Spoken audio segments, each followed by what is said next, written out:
ब्रह्मा गुरुर्विष्णुः गुरुर्देवो महेश्वरः गुरुः साक्षात् परब्रह्म तस्मै श्रीगुरवे नमः।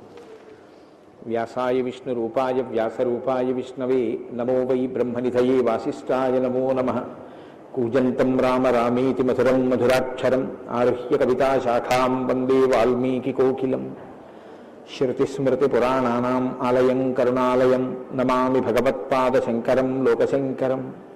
सदाशिवसमारम्भां शङ्कराचार्यमध्यमाम् अस्मदाचार्यपर्यन्तां वन्दे गुरुपरम्पराम्। वागर्धाविव सम्पृक्तौ वागर्धप्रतिपत्तये जगतः पितरौ वन्दे पार्वतीपरमेश्वरौ।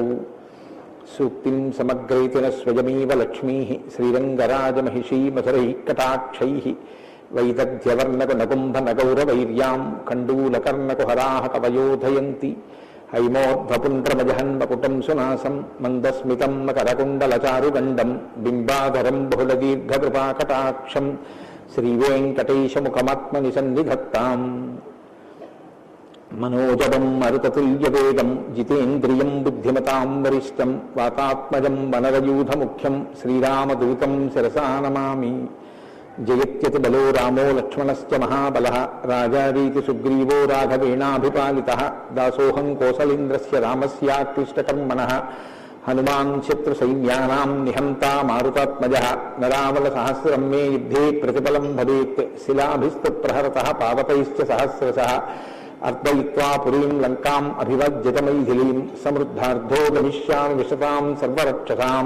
धर्मात्मा सत्यसन्धश्च रामो दशरथिर्यदि पौरुषे च प्रतिद्वन्द्वस्य रैरं जहिराविणम् आपदामपहर्तारं दातारं सर्वसम्पदां लोकाभिरामं श्रीरामं भूयो भूयो नमाम्यहम्। शरज्योत्स्ना शुद्धां शशीतजटाजूटमुकुटां वरत्रासत्राणस्फटिकघटिका पुस्तककरां सकलन्नत्वा नत्वा कथविवसतां सन्निधदते मधुक्षीरद्राक्षा मधुरिमधुरीनाः फणितयः। हरि ओम। परमेश्वर स्वरूपैन सभకి నమస్కారం।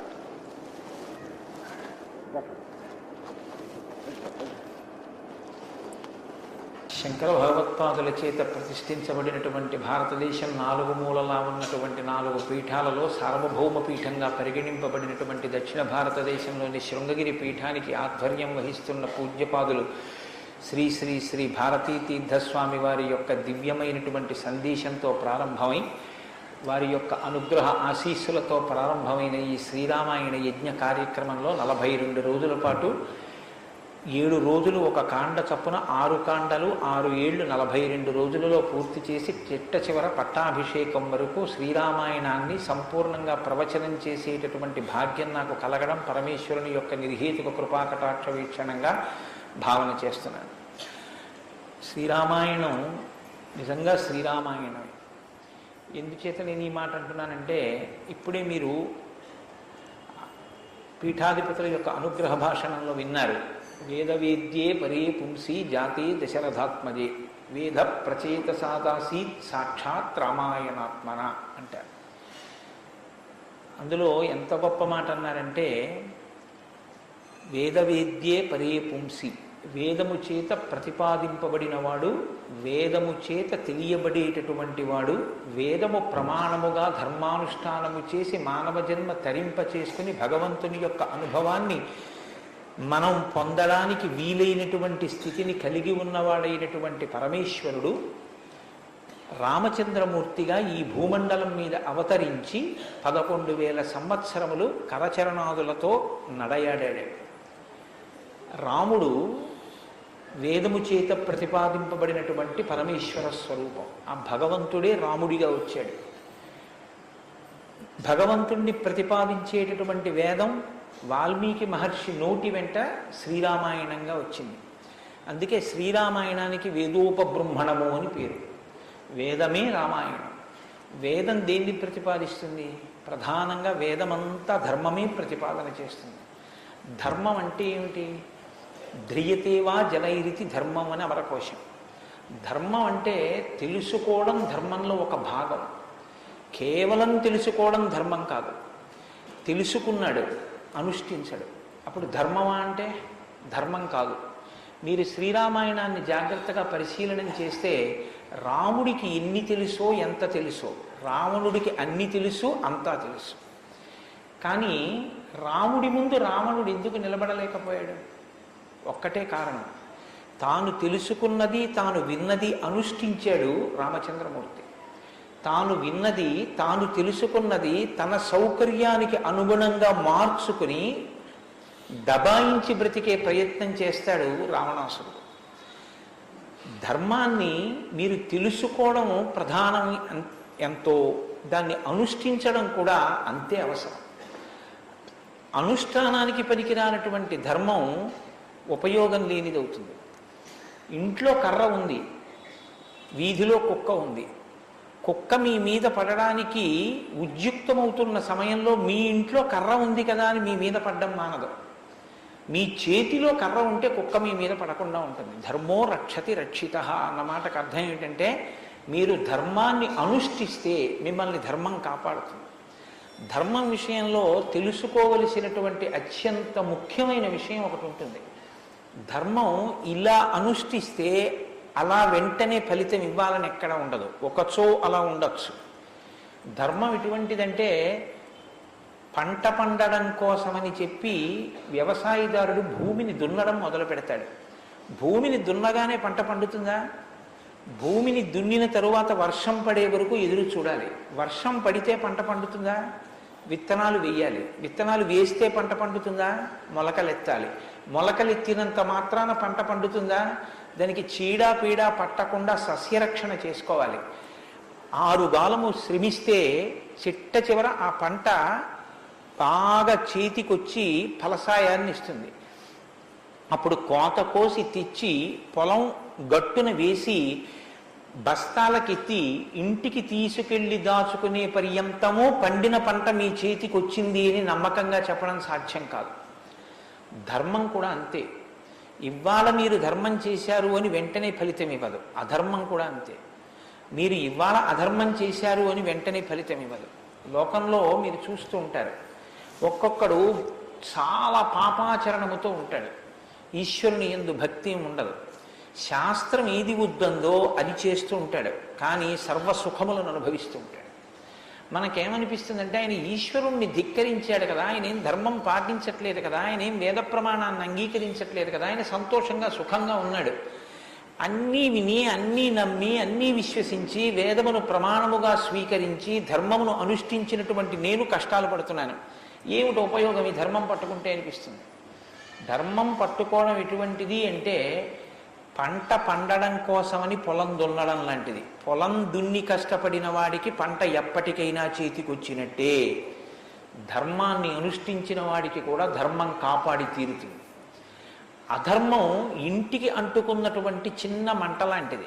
చిన్న మంటే కదా నన్ను ఏం చేస్తుందని పడుకున్న వాడికి చిట్ట చివర ఇల్లంతా ఎలా కాలిపోతుందో, అధర్మంలో మనం ఉన్నామని తెలుసుకుని అధర్మ పథంలోంచి బయటికి వచ్చే ప్రయత్నం చేయకపోతే చిట్ట చివరికి జరిగేటటువంటి పరిణామం కూడా అలాగే ఉంటుంది.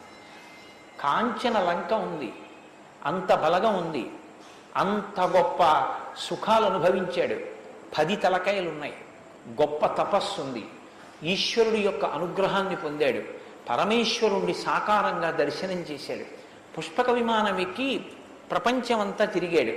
చిట్ట చివరికి ఏమయ్యాడు? అధర్మాన్ని పట్టుకున్నందుకు కడుపున పుట్టినటువంటి బిడ్డల దగ్గర నుండి భార్య చిట్ట చివర ఏడుస్తూ యుద్ధభూమిలోకి వచ్చి, నువ్వు అధర్మాన్ని పాటించడం వల్లే ఇటువంటి చావు చచ్చావని మండోదరి గుండెలు బాదుకుని ఏడ్చేటటువంటి స్థితిని రావణుడు పొందాడు. ప్రతి క్షణం ధర్మాన్ని అనుష్ఠించాడు. ఎంత ఓపికగా అనుష్ఠించాడంటే, ఎన్ని కష్టాలైనా రాని ఆయనకి కావలసింది మాత్రం ఒక్కటే, ధర్మం.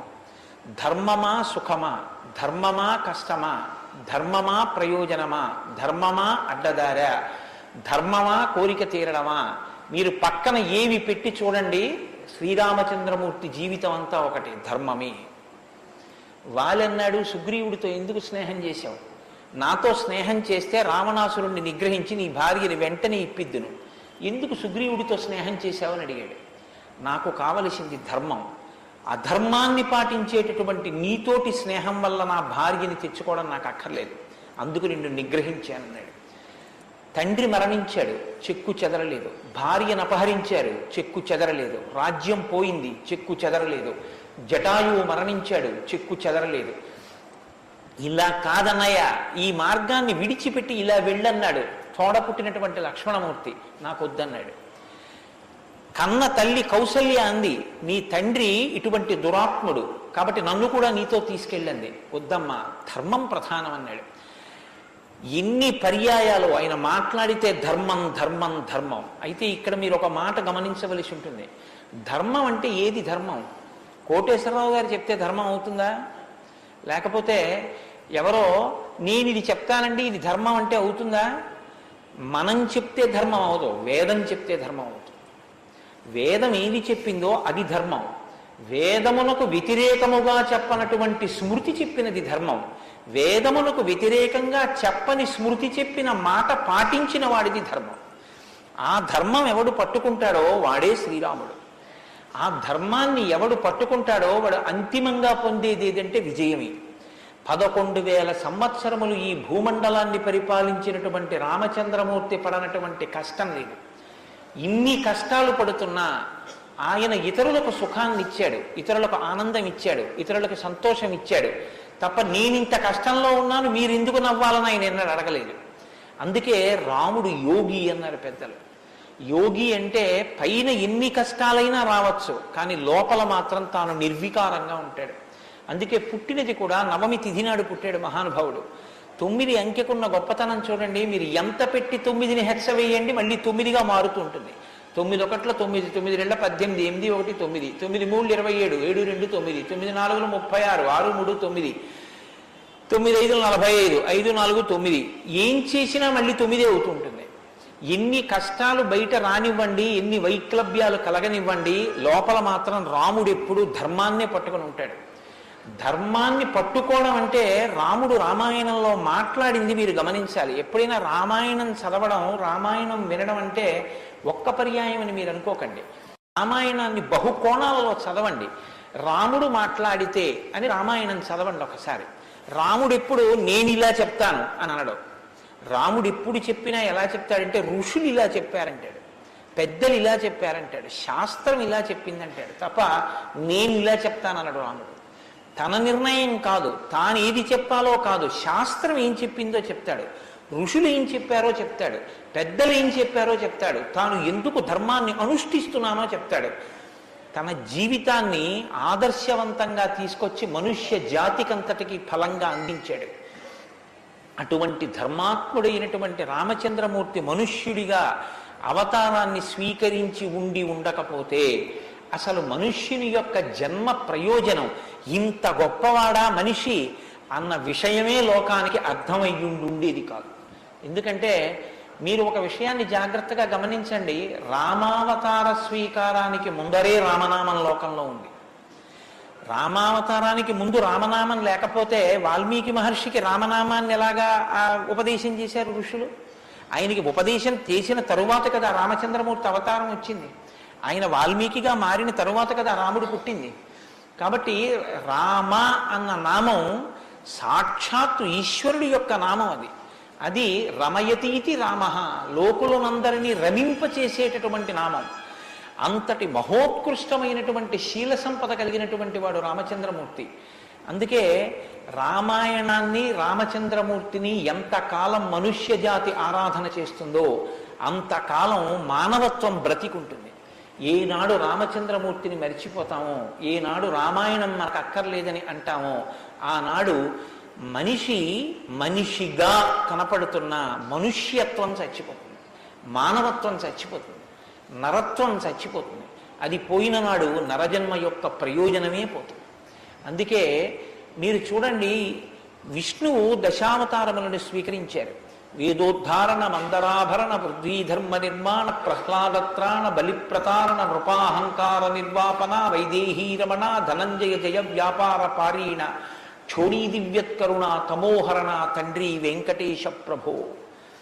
ఇన్ని అవతారాలు స్వీకరించినా ఆ అవతార పరిసమాప్తి అయిపోయిన తరువాత మనం పిలిస్తే ఇక లక్ష్మీనారాయణులని పిలుస్తాం. ఒక వామనమూర్తి అవతార పరిసమాప్తి అయిపోయింది, ఏమంటాం? లక్ష్మీనారాయణులు. ఒక పరశురాముడు, లక్ష్మీనారాయణులు. ఒక మత్స్యావతారం లక్ష్మీనారాయణులు. ఒక్క సీతారాముల అవతారంలో మాత్రం యుగాలు మారిపోయినా ఆ అవతారాన్ని సీతారాములని పిలుస్తాం. భార్యాభర్తలు ఎలా బతకాలో నేర్పినటువంటి అవతారం రామావతారం. అన్నదమ్ములు ఎలా బతకాలో నేర్పిన అవతారం రామావతారం. తండ్రి కొడుకులు ఎలా బతకాలో నేర్పిన అవతారం రామావతారం. ఒక ఉద్యోగి యజమాని ఎలా బతకాలో నేర్పిన అవతారం రామావతారం. చిట్ట చివరికి ఎంత కష్టం కడుపులో ఉన్న రాజారాముడిగా సింహాసనం మీద కూర్చోవలసి వస్తే ప్రజల్ని కన్నబిడ్డల్లా పరిపాలించగలిగినటువంటి ధర్మాన్ని నిలబెట్టుకోగలిగినటువంటి సంపూర్ణత్వాన్ని సంతరించుకున్నటువంటి మనుష్య స్థితిని పొందిన అవతారం రామావతారం. మీకు జీవితంలో అనుష్ఠాన పర్యంతంలో ఎక్కడ ఏ విషయం గురించి అనుమానం వచ్చినా మీకు రామాయణం జీర్ణమైతే మీకు వెంటనే శ్రీరామాయణం జ్ఞాపకానికి వస్తుంది. అప్పుడు రాముడు ఇలా ప్రవర్తించాడు అని మీకు జ్ఞాపకం వస్తుంది. రామాయణం మీకు జీర్ణమైతే మీ భాష తీరు మారిపోతుంది. రామాయణం మీకు జీర్ణమైతే మాట ఎంత గొప్పదో మీకు అర్థమవుతుంది.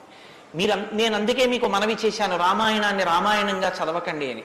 రామాయణం జ్యోతిష శాస్త్రం, రామాయణం వాస్తుశాస్త్రం, రామాయణం ధర్మశాస్త్రం, రామాయణం వాక్కు, రామాయణం ధర్మ పరిపాలన, రామాయణం న్యాయం, రామాయణం సామాజిక శాస్త్రం, రామాయణం శకున శాస్త్రం, రామాయణం పర్యావరణం, రామాయణం గురుభక్తి, రామాయణం శిష్యధర్మం. మీ ఇష్టం, ఎలా చదవండి, రామాయణం అలా వస్తుంది. మీకు ఇచ్చినది మట్టి ముద్ద, మీరు దాంతో మూకుడు చేసుకుంటారో, పళ్ళెం చేసుకుంటారో, ప్రమిద చేసుకుంటారో, గిన్నె చేసుకుంటారో, గరిటె చేసుకుంటారో మీ ఇష్టం. రామాయణాన్ని మీరు ఎలా చూడాలనుకుంటే మీకు అలా కనపడుతుంది. శ్రీరామాయణానికి ఉన్న గొప్పతనం ఏమిటంటే వాల్మీకి మహర్షి ఎవ్వరికీ కూడా కితాబులు ఇవ్వరు. రావణాసురుడు దుష్టుడని వాల్మీకి మహర్షి అనరు. వాల్మీకి మహర్షి చెప్పేది ఇలా చేశాడని చెప్తారు. తెల్లవారకట్ట లేచాడు, పరస్త్రీ పట్ల కామంతో మనసు కదిలింది. నీకు నచ్చి నీకు కూడా అలా ఉండాలనుకుంటే నీ ఇష్టం, నీ తల కూడా తెగిపోతుంది. నీవు కూడా పుత్రమిత్ర కళత్రాదులతో భంగపాటు పొందుతావు. రాముడు నిద్రలేస్తూనే నదీ స్నానం చేసి సంధ్యావందనం చేశాడు. నువ్వు రాముడిలా ఉండాలనుకుంటే 7 తరాలు తరిస్తాయి. నీకేది కావాలో నువ్వు నిర్ణయించుకో. రాముడు గొప్పవాడని చెప్పరు, రావణుడు తక్కువవాడని చెప్పరు. నువ్వేది తెలుసుకోవాలో అది నువ్వు తెలుసుకొని అనుష్ఠించాలి. అది శ్రీరామాయణం యొక్క గొప్పతనం. అంత గొప్ప అవతారంలో రాముడు ఎప్పుడు మాట్లాడినా ఋషివాక్కుని సమర్థిస్తాడు. రాముడు ఎప్పుడు మాట్లాడినా వేదవాక్కుని సమర్థిస్తాడు. రాముడు ఎప్పుడు మాట్లాడినా ధర్మాన్ని సమర్థిస్తాడు. ఇది మీరు బాగా జ్ఞాపకం పెట్టుకోవాలి. మనం శ్రీరామాయణం వింటున్నది శృంగగిరి పీఠంలో వింటున్నాం. అదేమిటంటే పీఠ శాఖ కదా అని మీరు అనొచ్చు. ఆత్మావై పుత్రనామాసి, కొడుక్కి తండ్రికి అభేదం. బింబానికి బింబం ఎందులోంచి వచ్చిందో ఆ బింబం వచ్చినటువంటి లేదా ప్రతిబింబం పుట్టిన బింబం రెండు ఒకటే.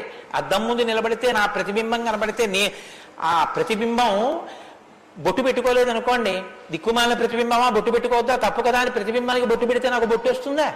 బింబానికి బొట్టెట్టుకుంటే ప్రతిబింబానికి బొట్టు వస్తుంది. బింబానికి ప్రతిబింబానికి తండ్రికి కొడుక్కి గురువుకి శిష్యుడికి అభేదమైతే గుంటూరు శృంగగిరి పీఠ శాఖకి ఎక్కడో కర్ణాటక రాష్ట్రంలో ఉన్న శృంగగిరి పీఠానికి నా దృష్టిలో అభేదం. శృంగగిరి పీఠంలో కూర్చొని శ్రీరామాయణ ప్రవచనం చెయ్యవలసి వస్తే నేను ఒక మాట చెప్పకుండా రామాయణాన్ని ప్రారంభించేస్తే నేను ఒక పొరపాటు చేసిన వాడిని అవుతాను. ఇన్ని పీఠాలను స్థాపించినటువంటి శంకర భగవత్పాదులు అవతార పరిసమాప్తి చేస్తూ ఒక మాట చెప్పారు. వేదో నిత్యమధీయతాం తదుదితం కర్మస్వనుష్ఠీయతాం. ప్రతిరోజు వేదం చదువుకో. నువ్వు చేసే ఏ కర్మ అయినా వేదం ఎలా చెప్పిందో అలాగే చెయ్యి. అంతేకాని నీ స్వంత బుద్ధితో ఏ పనిని చెయ్యవద్దు.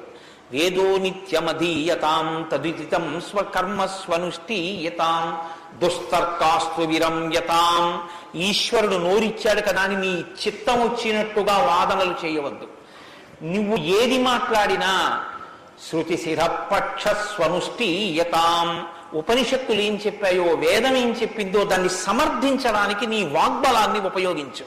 అంతేకాని ఈశ్వరుడు వాక్కు ఇచ్చాడు కదా అని నీ ఇష్టం వచ్చినట్టు నువ్వు మాట్లాడితే చూడలేదు లెక్క కట్టుకోలేడని నువ్వు అనుకోవద్దు.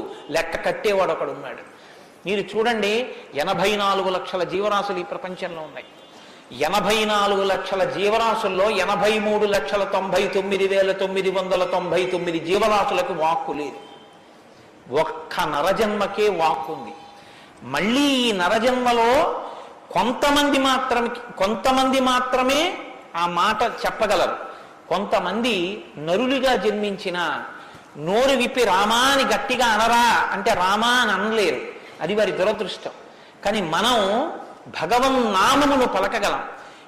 భగవన్నామం పలికి తరించగలిగినటువంటి భాగ్యం మనకుంది. హరునకు విభీషణున కద్రిజకున్ తిరుమంత్రరాజమై కరికి నహల్యకున్ ద్రుపదకన్యకు నాత్తి హరించు చుట్టమై బరగిన ఎట్టిని పతితపావన నామము నాదు జిహ్వపై నిరంతరము నటింపచేయుమి కదా చరది కరుణాపయోనిధి అని వేడుకున్నాడు గోపరాజు గారు. నాకేం అక్కర్లేదయ్యా స్వామి, నీ నామం నా నాలుక మీద నర్తింపచేయవయ్యా చాలన్నాడు. పవి పుష్పంబగు అగ్ని మంచగు నాకోపావం భూమిస్థలంబగు శత్రుండతిమిత్రుడవు విషము దివ్యాహారమౌనెన్నగా అవనీమండలి లోపలం శివ శివేచ్ఛాభాషణోల్లాసకిన్ శివ నీ నామము సర్వవస్యకరమౌ శ్రీకాళహస్తీశ్వర. నాకు నీ శివనామం నా నాలుక మీద నర్తించాలని కోరుకున్నాడు ధూర్జటి. భగవన్నామం చెప్పుకుంటే చాలని ఆ నామం ఉన్నందుకు వెంపర్లాడారు. అంత్యకాలమునందు ఆయాసమును నిన్ను తలుచునో తలపనో తలతునిపుడి నరసింహ నరసింహ నరసింహ లక్ష్మీ చ దానవంతక కోటి భానుతేజ గోవింద గోవింద గోవింద సర్వేశ పన్నగాధిపశాయి పద్మనాభ అని రెండు చేతులిచ్చి నమస్కారం చేసి చిట్ట చివర ప్రాణం పోయేటప్పుడు ఆవేళ యమదూతల అగ్రహంబున వచ్చి ప్రాణములు పెకలించి పట్టునప్పుడు కపవాత పైత్యములు కప్పగా శ్రమచేత కంపముద్భవమంది కష్టపడుచు నారాయణాయంచు నా జిహ్వతో నిన్ను పిలుతునో శ్రమచేత పిలువలేనో నాటికిపుడి నీ నామస్మరణ చేతు చెవినిడవయ్య భూషణ వికాస శ్రీధర్మపుర నివాస దుష్ట సంహార నరసింహ దురిత దూరాన్ని గుండెలు బాదుకున్నాడు నరసింహశతకర్త.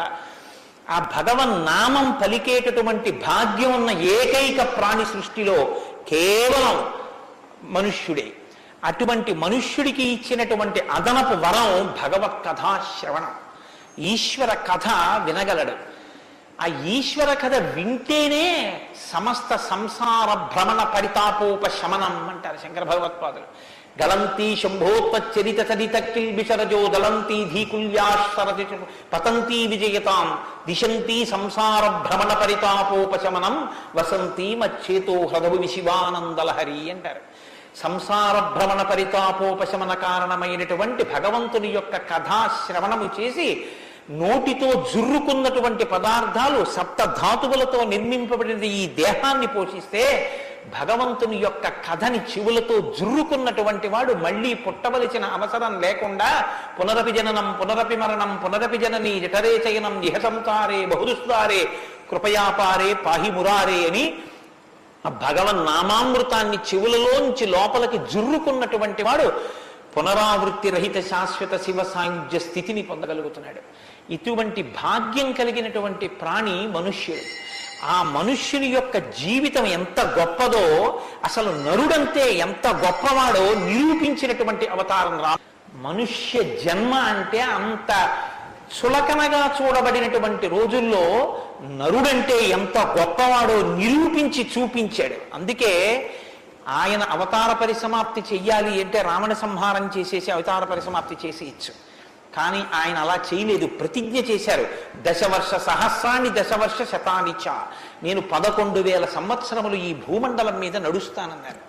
దేని కొరకు అంటే 11,000 సంవత్సరములు నేను ఈ భూమి మీద ఉండి భార్యాసహితుడనై బిడ్డల్ని కని ధర్మాన్ని అనుష్ఠించి ఒక నరుడు ధర్మాన్ని పట్టుకుంటే ఎంత గొప్పవాడు కాగలడో నిరూపిస్తానన్నాడు రాముడు.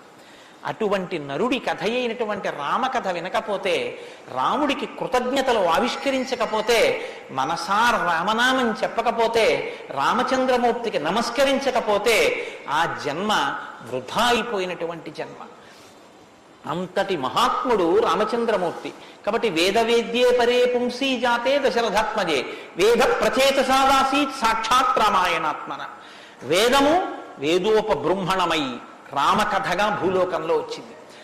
ఆ వేదము ఈశ్వరుని యొక్క శ్వాస. ఈ వేదము వాల్మీకి గిరి సంభూత. వాల్మీకి అనబడేటటువంటి పర్వతంలోంచి పుట్టినటువంటి ఒక జీవనది.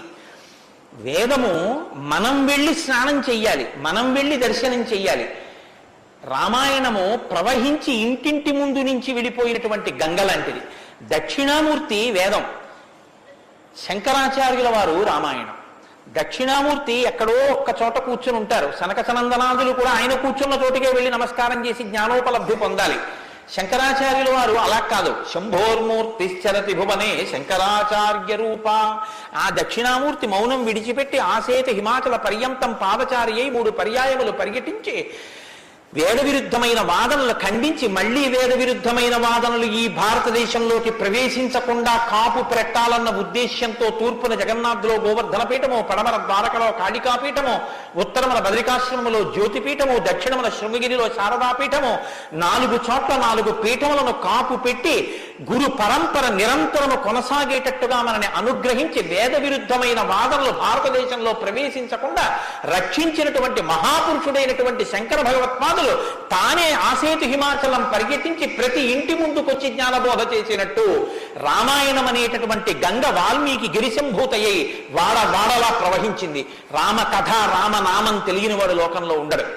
ఏదైనా తెలియదేమో, రామకథ తెలియనివాడు రామనామం తెలియనివాడు లోకంలో ఉండడు. మంచికైనా రామనామం, చెడుకైనా రామనామం. ఏమయ్యా అంత పని చేసావా? రామరామ అనే చేస్తానండి అంటాడు. ఏదైనా చూడకూడదు చూస్తే రామరామ ఇలాంటిది చూశానేమండి అంటాడు.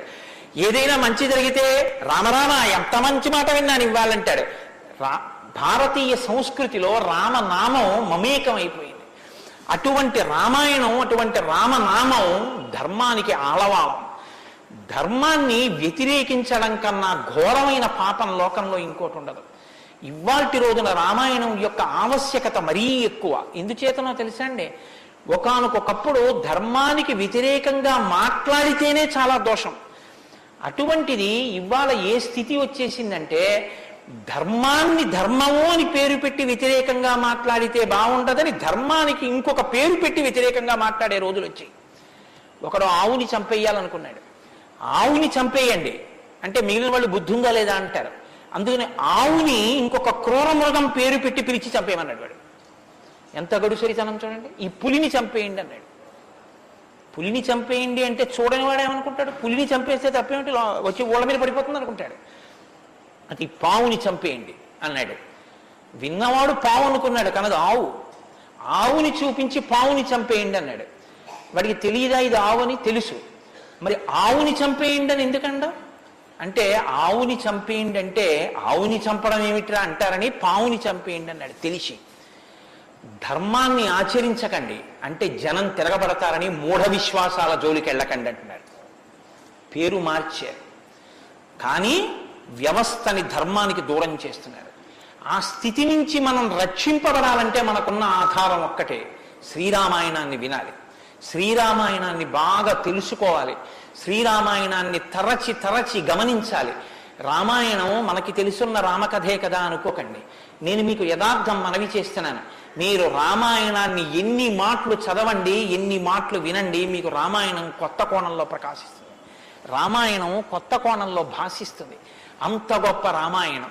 సరే నువ్వు చెప్పేది రామాయణం కదా, రామాయణం గురించి ఎందుకు అంతసేపు చెప్తావు? మేము ఎదర వింటాం కదా రామాయణం. అసలు నువ్వు రామాయణం ప్రారంభం చెయ్యి అని మీరు అంటారు, నాకు తెలుసు. శ్రీరామాయణ ప్రారంభం ఎక్కడ జరిగింది అంటే తపస్వాధ్యాయ నిరతం తపస్వీ వాగ్విదాం వరం నారదం పరిపప్రచ్చర్ వాల్మీకి మునిపుంగవం అన్నారు. అంటే ఒకానొక నాడు వాల్మీకి మహర్షి తన ఆశ్రమంలో ఉన్నారు. నారద మహర్షి వచ్చారు. నారద మహర్షి వస్తే వచ్చిన నారద మహర్షి ఎటువంటి వారో చెప్తున్నారు. మొదట ఏదో నారదుడు వచ్చారు, వాల్మీకి అడిగారు, అది కాదు ఆ శ్లోకం. మీరు ఆ శ్లోకాన్ని చాలా జాగ్రత్తగా గమనించాలి. ఎటువంటి నారదుడు ఎటువంటి వాల్మీకి మహర్షి ఆశ్రమానికి వచ్చారట? తపస్వాధ్యాయ నిరతం తపస్వి వాగ్విదాం వరం నారదం పరిపప్రచ్చర్ వాల్మీకిర్ మునిపుంగవం. ఈ శ్లోకం నేను చెప్పే ముందు మీతో ఒక మాట నేను మనవి చెయ్యాలి. వాల్మీకి మహర్షి ఆశ్రమానికి నారదుడు వచ్చి సంక్షేప రామాయణం చెప్పిన తరువాత కదా రామాయణం ప్రచారంలోకి వచ్చింది. వాల్మీకి మహర్షి ఆశ్రమానికి నారద మహర్షి వచ్చిన తరువాత రామాయణాన్ని ఎవరికి నేర్పారు? ఆయన రచన చేసి మొట్టమొదట ఎవరికి నేర్పి ఉండాలి? ప్రవాహము అంటే ఎవరి ద్వారానో వెళ్ళాలి కదా. అది మొట్టమొదట లోకంలో దాన్ని ప్రచారం ఎవరితో ప్రారంభమైంది? వాల్మీకి రామాయణ రచన చేసి ఎవరికి నేర్పారు? వాల్మీకి రామాయణ రచన చెయ్యగానే నేర్పిన మొట్టమొదటి శిష్యులు లవకుశులు. లవకుశులకి మొట్టమొదట రామాయణం నేర్పుంటే సీతమ్మ వాల్మీకి ఆశ్రమంలో ఉందా లేదా? ఉంది. వాల్మీకి ఆశ్రమంలోకి సీతమ్మ వచ్చి లవకుశులు పెద్దవాళ్ళై గురువు గారి దగ్గర శ్రీరామాయణాన్ని ఉపదేశం పొందడానికి యోగ్యమైనంత వయస్సు వచ్చేసిన తరువాత నారద మహర్షి వచ్చారు. వచ్చి సంక్షేప రామాయణం చెప్పారు. అప్పటి వరకు రామాయణం లేదు లోకంలో, అంతే. ఇంకా తర్వాత కదా వాల్మీకి రచించారు సంక్షేప రామాయణం విన్నాక. కాబట్టి ఇప్పుడు రామాయణ కథ ఏ స్థాయిలో ఉంది, ఏ స్థితి దగ్గర ఉంది? రామాయణ రచన మొదలయ్యేప్పటికే రామాయణం పూర్తయిపోయే స్థితిలో ఉంది. రామాయణం పూర్తయిపోయే స్థితిలో రామాయణ రచన ప్రారంభమైంది. ఇది మీరు గమనించాలి. రామచంద్రమూర్తి పుట్టక ముందు రామాయణాన్ని రచించలేదు వాల్మీకి. రామచంద్రమూర్తి పట్టాభిషేక పూర్వం రామాయణ రచన జరగలేదు. రామాయణ రచన ఎప్పుడు జరిగినట్టు?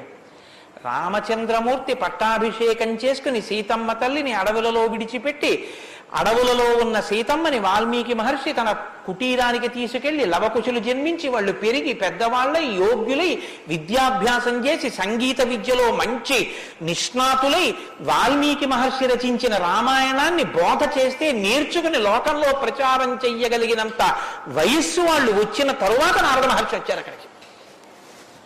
అలా ఎందుకు జరగాలి అంటే, వచ్చినటువంటి మహానుభావుడు రామచంద్రమూర్తిగా వచ్చాడు, మనుష్యుడిగా నడిచి చూపించేశాడు. అప్పటికే 11,000 సంవత్సరాలు ఇంచుమించు పూర్తయిపోతున్నాయి. జరిగిన కథ జరిగిపోయింది. జరిగిన కథ జరిగిపోయిన తర్వాత ఇప్పుడు వచ్చాడు నారదుడు. ఇప్పుడు జరిగిపోయిన కథలో అడుగు తీసి అడుగు వేస్తే ధర్మం. రామాయణంలో అడుగు తీసి అడుగేస్తే ఎంత కథ చెప్పాలండి నారదుడు వాల్మీకి మహర్షికి? రాముడు పుట్టుక ముందు దగ్గర నుంచి చాలా కష్టపడి రాముడు ఇలా మాట్లాడాడు, రాముడు అలా మాట్లాడాడు, సీతమ్మ రాముడి దగ్గరికి ఇలా వెళ్ళింది, దశరథ మహారాజు గారి దగ్గరికి రాముడు ఇలా వెళ్ళాడు, రాముడు కౌసల్య దగ్గరికి ఇలా వెళ్ళాడు, రాముడితో ఇలా మాట్లాడాడు, ఇవన్నీ నారదుడు చెప్పాలి. నారదుడు ఎలా చెప్పగలడు? చెప్పగలడు. సర్వజ్ఞుడు, మహానుభావుడు, గురుస్వరూపం కాబట్టి చెప్పగలడు. కానీ అలా చెప్తూ వెడితే రామాయణం ఎవరు చెప్పినట్టు అవుతుంది? నారదుడు చెప్పింది వాల్మీకి రాసింది అవుతుంది. మరి వాల్మీకి రామాయణ రచన చేశారని మనం ఎలా చెప్తున్నాం? ఒకటే కారణం, సంక్షేప రామాయణమే నారదుడు చెప్పాడు. కేవలం ఒక 100 శ్లోకాల దగ్గరలో రామకథని ఒక్కసారి అలా చిన్న మాల కింద అల్లి చెప్పి వెళ్ళిపోయాడంతే. మిగిలిన రామకథ రాముడు ఎలా కదిలాడో, ఎలా అడుగేశాడో, ఎలా నడిచాడో, ఎలా మాట్లాడాడో ఇవన్నీ వాల్మీకి మహర్షికి కనపడ్డాయి. ఎప్పుడు? అయిపోయాక కదండి. రాముడు పుట్టేశాక, రాముడు మాట్లాడాక, రాముడి పెళ్ళైపోయాక, రాముడు యుద్ధం చేశాక, రాముడు అప్పుడు సీతమ్మతో అంతఃపురంలో ఇలా మాట్లాడాడని వాల్మీకి తెలిసింది. ఎలా తెలిసింది?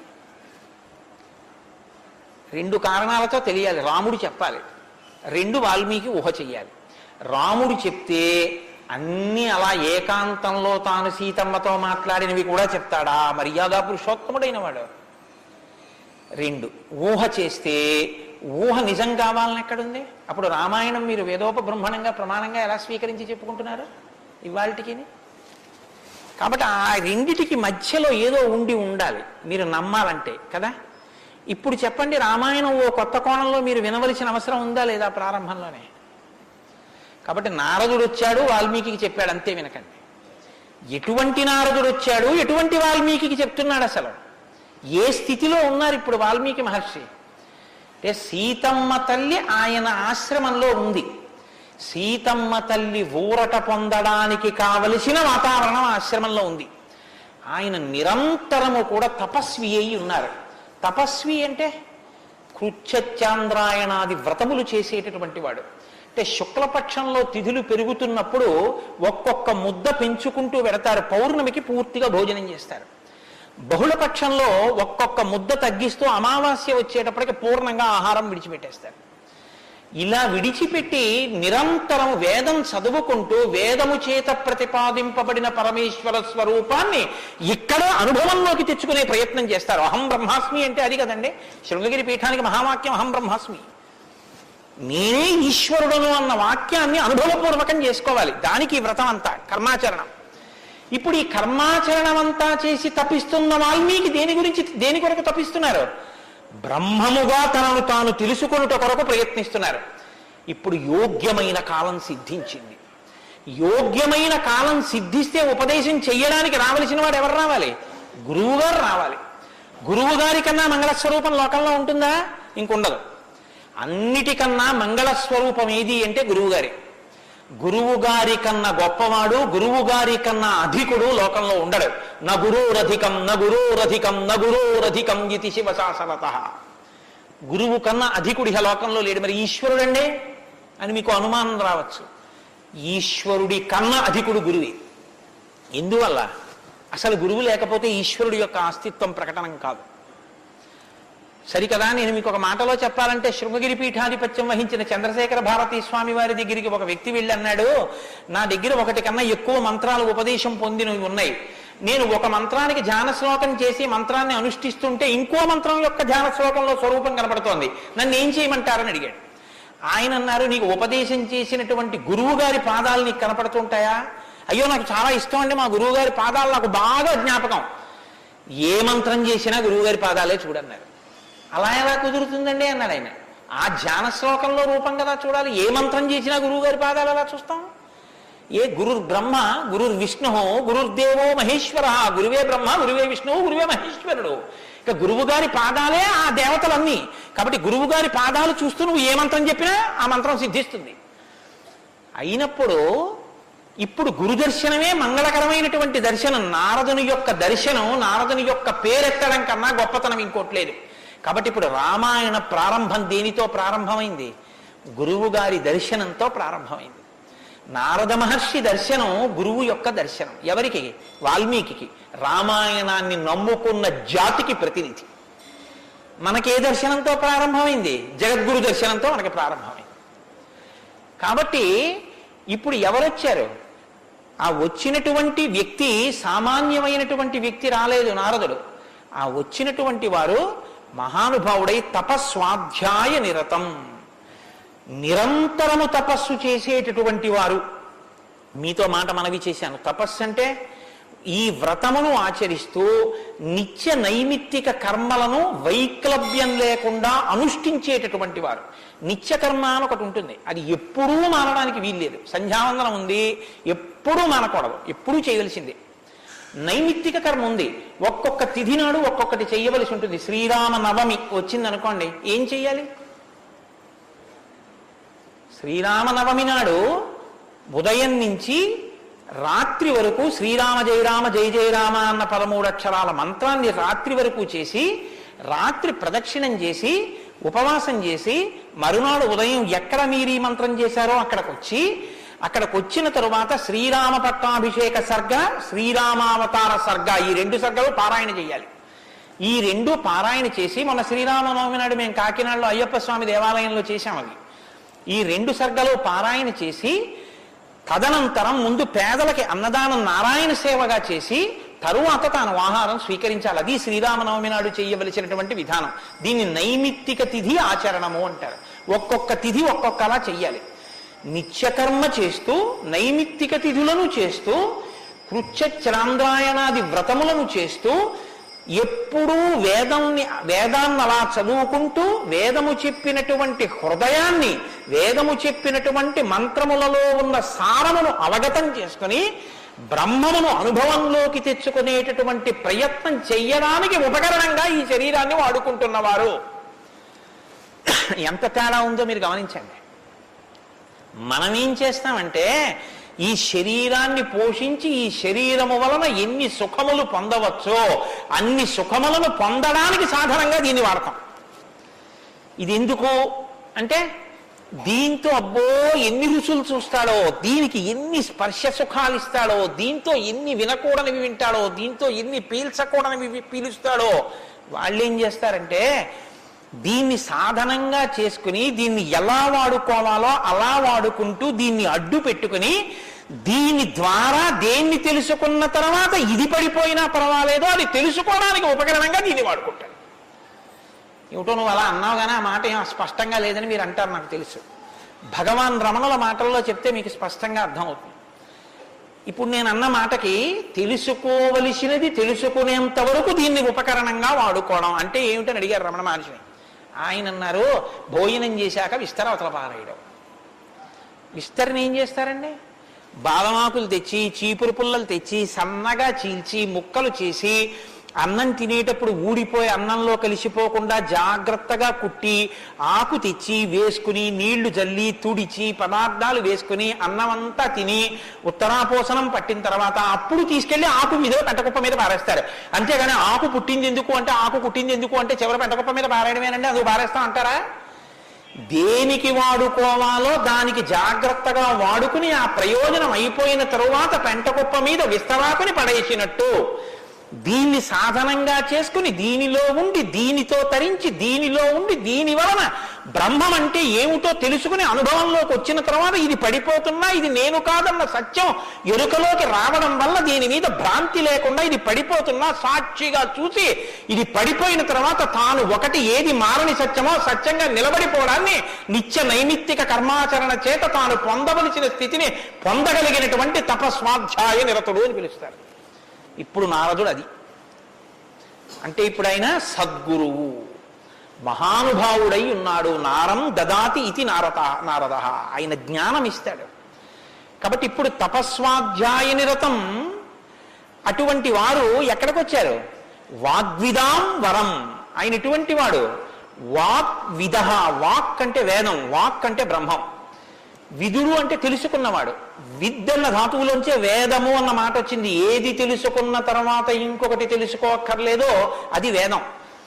ఇప్పుడు తెలుసుకోవడం ఒకెత్తు, తెలుసుకున్న దాన్ని అర్థమయ్యేటట్టు చెప్పగలిగిన ప్రజ్ఞ ఒకెత్తు. ఒక ఆయన తెలుసుకున్నాడు కానీ ఆయన చెప్పలేడు, ఆయన చెప్తే అయోమయంగా ఉంటుంది. ఒక ఆయన స్పష్టంగా చెప్పగలడు, తాను అనుభవించాడు, అనుభవించిన దాని వైపుకి మిమ్మల్ని తిప్పగలడు, ఈ ప్రజ్ఞ ఉన్నవాడు. కాబట్టి వాగ్విదాం వరహ, బ్రహ్మమును బాగా తెలుసుకున్న వాళ్ళల్లో శ్రేష్ఠుడైన వాడు, తాను తెలుసుకుని శిష్యుల్ని ఉద్ధరించడం కోసం కిందికి దిగొచ్చి మాట్లాడగలిగినటువంటి ప్రజ్ఞ కలిగిన వాడు. ఇటువంటి వాగ్విదాంవరం నారదం. అటువంటి నారదుణ్ణి ఎవరు ప్రశ్నించారు? ఇప్పుడు అడిగినవాడు వాల్మీకి మహర్షి. ఆయన ఎటువంటి వారు? తపస్వి, తపస్సు చేస్తున్నవారు. తపస్సు అంటే నేను మీకు ఇందాక చెప్పాను, బ్రహ్మమును తెలుసుకోవాలని తాపత్రయంతో ఉన్నటువంటి వారు, భావన వ్యగ్రతతో ఉన్నవారు. ఈయన నారదుణ్ణి అడిగారు. ఏమని అడిగారు? అయ్యా మీరు వచ్చారు, చాలా సంతోషం అండి, నాకు ఏ ఆపదలు రాకుండా మా అబ్బాయికి ఉద్యోగం వచ్చేటట్టు, నాకు సంతోషంగా ఉండేటట్టు, మా ఆశ్రమంలో ఆవులన్నీ ఎప్పుడు పాలిచ్చేట్టు చూడండి అని అడగలేదు ఆయన. ఆయన ఒక చిత్రమైన ప్రశ్న ఒకటి వేశాడు. అది లోకంలో సాధారణంగా ఎవ్వరూ అడగని ప్రశ్న. అందుకని రామాయణం పుట్టింది, లేకపోతే రామాయణం పుట్టే అవకాశం లేదు. మీరు ఒకటి బాగా జ్ఞాపకం పెట్టుకోండి, జ్ఞానం ఎక్కడి నుంచి పుడుతుంది అంటే ప్రశ్న చక్కగా వెయ్యగలిగినటువంటి శిష్య ప్రజ్ఞలోంచి పుడుతుంది. నేను నారదం పరిపప్రచ్ఛ, పరిప్రశ్న చేశారు. ప్రశ్న అంటే అడగడం అండి. నేను ప్రశ్న వేశానండి అంటే అర్థం ఏంటి? నేను మిమ్మల్ని అడిగాను అని. పరిప్రశ్న అంటే ఇది బాగా అర్థం చేసుకోవాలి. నారదుణ్ణి పట్టుకుని ఏదో అడిగేస్తే ఆయన ఏం చెప్పడం అలాగా. పరిప్రశ్న చేస్తే చెప్పాడు ఆయన. పరిప్రశ్న అంటే, ప్రశ్న అంటే అడగడం, పరి అంటే, పరి అన్న మాట ముందు కలిపారు మహర్షి. పరి అంటే బాగా జ్ఞాపకం పెట్టుకోండి. ఇప్పుడు నేను ఎవరిని అడుగుతున్నానో ఆ మహానుభావుడు నోరు విప్పి చెప్పినటువంటి మాట త్రికాలముల యందు సత్యమే. ఆయన చెప్పిన మాట మీద నాకు అవిశ్వాసం అన్న మాట ఉండక్కర్లేదు. ఆయన అన్నారు అంటే అది జరిగి తీరుతుందంతే. ఆయన చెప్పింది చేస్తే ఆ ఫలితం వస్తుందంతే. ఆయనటువంటి శక్తివంతుడు. ఈ నమ్మకం మీకు ఉండి అడగడం మొదలు పెడితే శ్రద్ధ, పరిప్రశ్నకి ముందే ఉంటుందో తెలుసా అంటే శ్రద్ధ ఉంటుంది. శ్రద్ధ లేకుండా వినయం ఎలా వస్తుందండి మీరు నాకు చెప్పండి. ఇప్పుడు నేను ఒక ఆయన దగ్గరికి వెళ్ళి ఇలా అయ్యా నమస్కారం అండి అని ఇలా ప్రణిపాతం చేసి నేల మీద పడి ఎంతో ఇదిగా రెండు చేతులు ఇలా చాపి అయ్యా మీరు నాకు దయచేసి అనుగ్రహించి ఇది చెప్పాలని ఎందుకు అడుగుతాను? ఆయన శక్తివంతుడని నేను నమ్మితేను. వీడి మొహం వీడికేం వచ్చు అనుకున్నాను అనుకో, నేను నీకేం తెలిసాడా అంటాం, అంతే. పరిప్రశ్న చేస్తారేంటి? వినయం ఎప్పుడు ఉంటుంది? ఆయన శక్తివంతుడని తెలిస్తే వినయం ఉంటుంది. ఆయన శక్తివంతుడని మీరు నమ్మడాన్ని శాస్త్రంలో ఏమంటారో తెలుసా అండి? శ్రద్ధ అని పిలుస్తారు. శంకరాచార్యులు వారు భాష్యం చేస్తూ శ్రద్ధ అన్న మాట గురించి ఒక మాట చెప్పారు. శాస్త్రస్య గురువాక్యస్య సత్యబుద్ధ్యావధారణ సా శ్రద్ధా కవితా సిద్ధి యా వస్తూపలభ్యతే. శ్రద్ధ అన్న మాటకు అర్థం ఏమిటంటే శాస్త్రము చెప్పినా గురువుగారు చెప్పినా అది పరమ సత్యము, ఇక దానికి తిరుగులేదు, అది కాని పాటిస్తే మనకి ఫలితము వచ్చి తీరుతుందని నమ్మడమే శ్రద్ధ అని పేరు. ఆ శ్రద్ధ ఎక్కడుందో దానిలోంచి వినయం వస్తుంది. అప్పుడు గురువు గారిని చూసి వంగి వంగి వంగి వంగి నమస్కరించి మాట్లాడతావు. ఎందుకు మాట్లాడావైనా? ఆయన ఏం చేతకాకో మాట్లాడకపోతే ఆనందించలేని వాడో కాడు, ఆయన ఒక్కడు తనలో తాను ఆనందించగలడు. మరి ఇప్పుడు ఎందుకు మాట్లాడుతున్నాడు? నీ కొరకు మాట్లాడుతున్నాడు. ఆయన త్యాగం చేశాడు. ఆయన కంఠానికి శోష కలిగింది, అంటే బాధ కలిగింది. ఆయన ఊపిరికి ఘర్షణ కలిగింది. ఆయన శరీరానికి చెమట పట్టింది. దేని కొరకు? నీ కొరకు. ఆయన నీ కొరకు మాట్లాడుతున్నాడు. ఇది గుర్తిస్తే వినయం. ఈ త్యాగానికి నేనేమి ఇవ్వగలను ఆయనకి? ఈ కృతజ్ఞతాభావంతో నువ్వు నిలబడగలిగితే, అలా నువ్వు ప్రశ్నించగలిగితే పరిప్రశ్న అంటారు. ఇప్పుడు నారదం పరిపప్రచ్ఛ, ఇలా ప్రశ్న వేశాడు తప్ప ఏదో ప్రశ్న వేస్తే రామాయణం వచ్చిందని మీరు అనుకోకండి. పరిప్రశ్న చేస్తే రామాయణం వచ్చింది. ఇప్పటి వరకు నారదుడు ఏం మాట్లాడలేదు, మీరు బాగా గమనించండి. వచ్చాడంతే, లోపలికి వచ్చారు, వాల్మీకి మహర్షి చూశారు, అర్ఘ్యపాద్యాదులు ఇచ్చారు, కూర్చోబెట్టారు. ఇప్పుడు పరిప్రశ్న చేస్తున్నారు. ఏ ప్రశ్న వేస్తే అసలు రామాయణం గురించి చెప్పారు ఆయన? వాల్మీకి మహర్షి అడిగిన ప్రశ్న ఏమిటంటే ఆయన్ని, కోన్వస్మిన్ సాంప్రదం లోకే గుణవాన్ కస్య వీర్యవాన్ ధర్మజ్ఞశ్చ కృతజ్ఞశ్చ సత్యవాక్యో దృఢవ్రతః చారిత్రేణి చ కోయుక్తః సర్వభూతేషు కోహితః విద్వాన్ కః కస్సమర్థశ్చ కశ్చైక ప్రియదర్శనః ఆత్మవాన్ కో జితక్రోధో ద్యుతిమాన్ కో నరసూయకః కస్య బిభ్యతి దేవాశ్చ జాతరోషస్య సంయుగే. 16 గుణములు అడిగారు ఆయన. ఈ 16 గుణములు పరిపూర్ణముగా ఉన్నటువంటి ఒక మానవుడు ఈ లోకంలో, ఈ కాలంలో, నేను ఉన్న రోజుల్లోనే, నేను ఇప్పుడు శరీరంతో తిరుగుతుండగా నా మాంసనేత్రంతో చూడడానికి వీలుగా ఎక్కడైనా ఎవరైనా ఉన్నారా అని అడిగాడు. అంటే అలాంటి వారే ఉన్నారు. ఆయన భార్యయే తన ఆశ్రమంలో ఉంది. ఇది తెలుసా వాల్మీకి? తెలియదని చెప్పవలసి ఉంటుంది. మరి ఇప్పుడు ఎందుకు వచ్చింది ఈ ప్రశ్న ఆయన నోటి వెంట? అమ్మవారు వచ్చింది కాబట్టి వచ్చింది. అమ్మవారు ఎందుకు వచ్చింది? అసలు రహస్యం ఏమిటంటే, రామాయణం లోకానికి అందాలంటే సీతమ్మ యొక్క సేవాభాగ్యం వాల్మీకి లభించాలి. సీతమ్మ సేవాభాగ్యమే శారదాదేవి సేవాభాగ్యం. అది అందితే నోటి వెంట ఈ ప్రశ్న వచ్చింది. నోటి వెంట ఒక్క ప్రశ్న వస్తే యుగాలు మారిపోయినా మనుష్యుడిగా పుట్టిన ప్రతివాణ్ణి తరింపచేయగలిగిన ఒక ఆది కావ్యం ఆయన నోటి వెంట వచ్చింది. ఇది రావడానికి ముందు సీతమ్మ రావాలి. అందుకని ముందు సీతమ్మ వచ్చేసింది ఆశ్రమానికి. వచ్చి అక్కడ కూర్చుంది. ఆ రామాయణాన్ని ప్రచారం చెయ్యగలిగిన యోగ్యమైన శిష్యుల్ని కూడా సీతమ్మే వాల్మీకి ఇచ్చింది లవకుశల రూపంలో. ఇది వాల్మీకిని సీతమ్మ తరింపచేసిన తీరు మీరు జాగ్రత్తగా గమనించగలిగితే, వాల్మీకి తరించడానికి మొదటి కారణం సీతమ్మే. అందుకే ఆయన అన్నారు, నేను చెప్పిన రామాయణానికి పేరేమిటో తెలుసా? సీతాయాశ్చరితం మహత్ అన్నారు. అది సీతమ్మ చరిత్ర అన్నారు. తల్లి ఎంత గొప్ప తల్లు మీరు ఆలోచించండి. అందుకే సీతమ్మ ఒకరు, శారదమ్మ ఒకరా? కాదు, సీతమ్మే శారదమ్మ. కాబట్టే అంత జ్ఞానం వాల్మీకి ఇచ్చి ఈ ప్రశ్న వేయించింది. ఎందుకు వేయించాలి? సీతమ్మ వెళ్ళిపోతే రామావతారం వెళ్ళిపోతుంది. ఇక సీతమ్మ వెళ్ళిపోతుంది. ఆ రోజులు వచ్చేసాయి. అప్పటికి ఆ రోజు వచ్చేసింది. ఎందుకంటే ఇక అశ్వమేధయాగం చేసేస్తాడు రాముడు. అశ్వమేధయాగం చేస్తే సీతమ్మ కనపడుతుంది రాముడికి. సీతమ్మ రాముడికి కనపడితే వేరొకసారి పాతివ్రత్యాన్ని నిరూపించుకోమని చెప్తాడు. ఎందుకు చెప్తాడంటే ఎప్పుడు లోకం కోసం, తన కోసం కాదు. ఈ మాట అనగానే ఆవిడంటుంది, నా ప్రయోజనం అయిపోయిందా, నీకు భార్యగా నీ వంశాన్ని నిలబెట్టడానికి. రామకథ నరుడి కథ బాగా గుర్తుపెట్టుకోండి. రామకథ దేవుడి కథను మీకు జరిగితే మీకు ఎంత పనికి వస్తుందో నేను చెప్పలేను. రామకథ నరుడి కథని మీరు వినండి, మీకు పనికొస్తుంది. అందుకే సీతమ్మ ఈ మాట అంది, నేను ఎందుకు వచ్చానో తెలుసా నీ పక్కకి?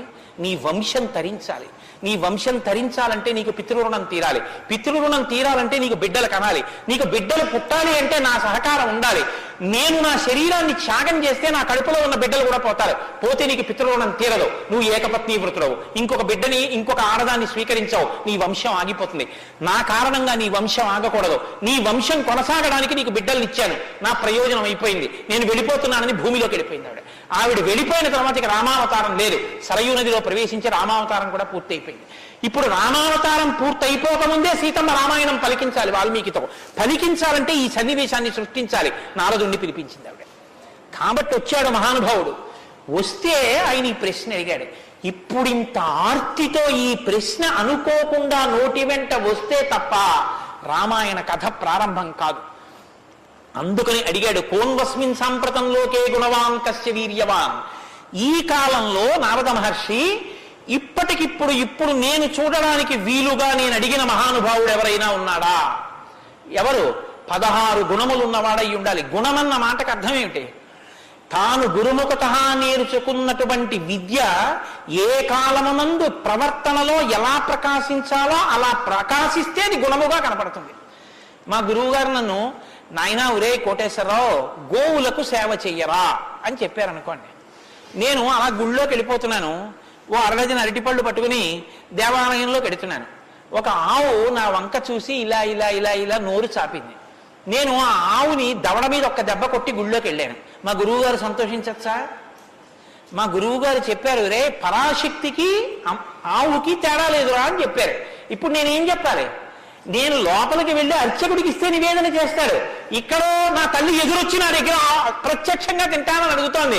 అమ్మ ఏమి భాగ్యం, అక్కడ ఇంకా తొక్క తీసి పెట్టాలి, ఇక్కడ తొక్కతో తినడానికి సిద్ధంగా ఉన్నావు, నా చేత్తో పెట్టుకుంటాను. 2 చెప్పులు ఇప్పి గభాలో 2 అరటిపళ్ళు నేను పెట్టాలి. పెడితే నేను గురువాక్యాన్ని అనుష్ఠానంలోకి తెచ్చుకున్నవాడిని. ఇప్పుడు గుణముగా ప్రకాశిస్తుంది. కోటేశ్వరరావు గారండే వాళ్ళ గురువు గారు చెప్పింది గుర్తు పెట్టుకుని ఆవుకి 2 అరటిపళ్ళు పెట్టాడు. అదో గుణం. అంటే నేను నా గురించి చెప్పుకుంటున్నాను అనుకోకండి, నేనే అటువంటి పుణ్యకార్యాలు చేసిన వాడిని కాదు మహాప్రభు. ఏదో ఉదాహరణకి చెప్పానంతే, అదే స్వోత్కర్ష కోసం చెప్పిన వాడిని కాదు. కాబట్టి గుణము అంటే విన్నది, చదువుకున్నది, ప్రవర్తనయందు ఆ సందర్భంలో ప్రకటనమైతే ప్రకాశిస్తే గుణం అవుతుంది. అలా ఉన్నాయా ఎవరికైనా? అలా ఉన్నవాడు ఉన్నాడా? గురువుగారి దగ్గర నేర్చుకున్నవి అనుష్ఠానంలోకి వచ్చేటప్పటికి గురువు ఏం చెప్పారో అలా ప్రవర్తించిన వాడు ఉన్నాడా? మీరు ఇలా వినండి రామాయణాన్ని. ఇంక తర్వాత కోన్వస్మిన్ సంప్రదంలోకే ఎప్పుడో కాదు వామనమవుతున్నారు, నరసింహావతారం ఉందని చెప్పకు. ఇప్పుడున్నాడా? ఇది వాల్మీకి ప్రశ్న. కోన్వస్మిన్ సంప్రదంవాన్ కస్య వీర్యవాన్. వీర్యవాన్ అంటే వీర్యవంతుడున్నాడా? వీర్యవంతుడంటే ఎటువంటి యుద్ధం వచ్చినా చెక్కు చెదరకుండా తానుగా నిలబడి తనలో ఏ మార్పు లేకుండా బయట మార్పు తేగలిగిన వాడు, ఎంతమందినైనా పడగొట్టగలిగిన వాడు. అటువంటి వాడు ఉన్నాడా? ఉంటే వీర్యవాన్. కోన్వస్మిన్ సంప్రదంలోకే గుణవాన్ కస్య వీర్యవాన్ ధర్మజ్ఞస్య. ధర్మం తెలుసుకున్నవాడు ఉన్నాడా? ధర్మం తెలియడం అంటే మీరు బాగా గుర్తుపెట్టుకోండి. ధర్మం తెలియడం అంటే ఏమిటో తెలుసా అండి? అధర్మం కూడా తెలియడం. ధర్మమే తెలిస్తే పూర్ణత్వం కాదు. ధర్మం తెలియడం అంటే అధర్మం కూడా తెలియడం. ఏది చెయ్యాలో తెలియడం అంటే ఏది చెయ్యకూడదో కూడా తెలియడం. మీరు కొంచెం ఆలోచించండి. నేను మాట అనేసి వదిలేస్తాను, ఇప్పుడు మీరు జవాబు చెప్పక్కర్లేదు. చెయ్యమన్నది చెయ్యడం తేలిక, చెయ్యొద్దన్నది వదిలేయడం తేలిక. చెయ్యొద్దన్నది వదిలేయడమే చాలా కష్టం. మీరు చూడండి, నేను మంత్రం ఇస్తాను, 11 మార్లు చెయ్యండి రోజు, ఒక్క మాట కూడా మీకు కోతి గుర్తు రాకూడదన్నాను అనుకోండి, అలా చేయగలరా? ఇది వద్దు అని ఏదంటామో అదే చేయబుద్ధి వేస్తుంది. దేవుడికి 2 అగరత్తులు పెట్టు అన్నాను అనుకోండి, భయానికో భక్తికో 2 అగరత్తులు వెలిగించేయడం తేలిక. వద్దన్నది చేయకుండా ఉన్నవాడు ప్రజ్ఞావంతుడు. వద్దన్నది చేయకుండా ఉండాలంటే అధర్మం తెలియాలి కదండి. అధర్మం తెలియడం, ధర్మం తెలియడం, ధర్మం పాటించడం, అధర్మం విడిచిపెట్టడం, అధర్మం చేసిన వాడిని కూడా ఉండకుండా చేయడం, ఎందుకంటే వాడి వల్ల ధర్మం వ్యాప్తి చెందకుండా. ఇది ధర్మం తెలియడం. కాబట్టి ధర్మజ్ఞశ్చ కృతజ్ఞశ్చ. కృతజ్ఞశ్చ అంటే ఎవరో తనకు ఒక ఉపకారం చేశాడు, వాడు అదృష్టం అండి నన్ను సేవించుకున్నాడు అండం కాదు. ఎంత మహానుభావుడండి, నిజంగా నాకు ఎంత ఉపకారం చేశారండి, ఎంత ఉపకారం చేశారండి అని తలుచుకు పొంగిపోగలిగినటువంటి మనసు ఉండడం. అసలు మనుష్య జన్మకు ఉండవలసిన ప్రధాన లక్షణం అదేనండి. కృతజ్ఞో నాస్తి నిష్కృతి. కృతజ్ఞత లేని వాడికి నిష్కృతి లేదు. అటువంటి కృతజ్ఞత ఉన్నవాడు ఉన్నాడా లోకంలో ఎవరైనా? ధర్మజ్ఞశ్చ కృతజ్ఞశ్చ సత్యవాక్యో. ఎప్పుడూ సత్యమే మాట్లాడాలి, నిన్ను విరిగి మీద పడిపోని నేను సత్యమే చెప్తాను అని వ్రతం పట్టినవాడు ఎవరైనా ఉన్నాడా? సత్యవాక్యో దృఢవ్రత. ఒక పని మొదలు పెడితే అనుకున్నాం కాదండి, అది అలా అవుతుందా అందుకని వదిలేశాను లేండి ఇప్పుడు మార్చేశాను సంకల్పం అనకుండా తాను ఒక్కసారి నోటి వెంట ఇది చేస్తానని అంటే పిడుగులు పడిపోయినా ఆ పని చెయ్యగలిగినటువంటి వాడు, దాన్ని విడిచిపెట్టనటువంటి వాడు, అటువంటి పూనిక ఉన్నవాడు ఉన్నాడా? దృఢవ్రత. కాబట్టి కోన్వస్మిన్ సాంప్రదంలోకే గుణవాన్ కస్య వీర్యవాన్ ధర్మజ్ఞస్య కృతజ్ఞస్య సత్యవాక్యో దృఢవ్రత చారిత్రేణ చకోయుక్తః. ఆయన ప్రవర్తనని చూస్తే ఇంకా మీరు వేదం చదవక్కర్లేదు. వేదం చదవక్కర్లేదంటే చదవద్దని కాదు నా ఉద్దేశం. ఆయన ప్రవర్తన చూస్తే ఆయన ఏది చేశారో అదే వేదం చెప్పింది అని గుర్తు. అటువంటి ప్రవర్తన ఉన్నవాడు ఉన్నాడా? పడుకున్నా, లేచినా, మాట్లాడినా, కూర్చున్నా, నించున్నా, నడిచినా, ఏం చేస్తున్నా ధర్మానికి అనుగుణంగా ప్రవర్తించగలిగినటువంటి నడవడి కలిగినటువంటి వాడు లోకంలో ఉన్నాడా? చారిత్రేణ చకోయుక్త సర్వభూతేషు కోహితః. ఇంత బలపరాక్రమాలు ఉండి కూడా సమస్త భూతముల పట్ల దయ కలిగిన వాడు లోకంలో ఉన్నాడా? గుండెల నిండా అంత కారుణ్యం ఉన్నవాడు ఉన్నాడా? సర్వభూతేషు కోహితః విద్వాన్ కః. తెలుసుకోవలసినవన్నీ సమస్తము తెలుసుకున్నటువంటి విజ్ఞాని ఉన్నాడా? అటువంటి విద్వాంసుడు ఉన్నాడా? విద్వాన్ కః కస్సమర్థశ్చ. ఎటువంటి పనైనా సరే వీరు చెయ్యలేరు అనొచ్చేమో కానీ ఆయన ఇది చెయ్యలేరని చెప్పడానికి ఒక పని లేకుండా ఏ పనులైనా చెయ్యగలిగిన వాడు ఉన్నాడా? కస్సమర్థశ్చ కశ్చైక ప్రియదర్శన. ఎప్పుడు మీరు చూసినా చూడాలనిపించేట్టుగా ఉండేవాడు ఉన్నాడా? ఆయన యుద్ధం చేస్తుంటే వింటినారి లాగుతున్నాడు, అందం. ఆయన అడవిలో నడుస్తున్నాడు, అందం. ఆయన కిరీటం పెట్టుకున్నాడు, అందం. ఆయన పాదపీఠం మీద పాదం పెట్టాడు, అందం. ఆయన జిల్లెడు పాలు పోసుకుని జటాజూటం కట్టుకున్నాడు, అందం. ఆయన ఏమీ లేదు, నారచీర కట్టుకుని కోదండం పట్టుకున్నాడు, అందం. ఆయనకి కోపం వచ్చి కన్నులు ఎర్రబారాయి, అందం. ఆయన బాలరాముడిగా పిలక పెట్టుకుని వెడుతున్నాడు, అందం. సీతమ్మతో మాట్లాడుతున్నాడు, అందం. నిద్రపోతున్నాడు, అందం. అసలు ఏది చూసినా అందం. అబ్బా ఇప్పుడు అంత బాగుంటాడండి, ఆ తర్వాత బాగుంటాడండి, కొంచెం అలంకారం చేసుకుంటాడు బాగుంటుంది అనడానికి ఏమైనా ఉంటుందా? ఎప్పుడు నువ్వు చూసినా అలాగే చూడాలనిపించేటట్టుగా ఉండేవాడు ఎవరైనా ఉన్నాడా? కశ్చైక ప్రియదర్శన. ఎంత పెద్ద మాట అండి.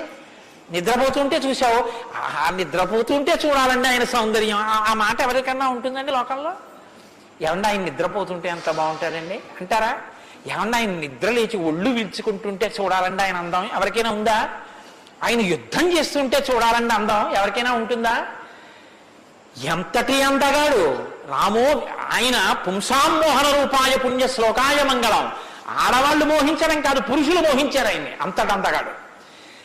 కొన్ని కోట్ల మంది కంఠాలు కోసేశాడంతే రామావతారంలో. నెత్తుటిని ఏర్లు పాడించాడు, అయినా అందం. ఈ భుజాలు అందం, గడ్డం అందం, చెక్కిళ్ళు అందం.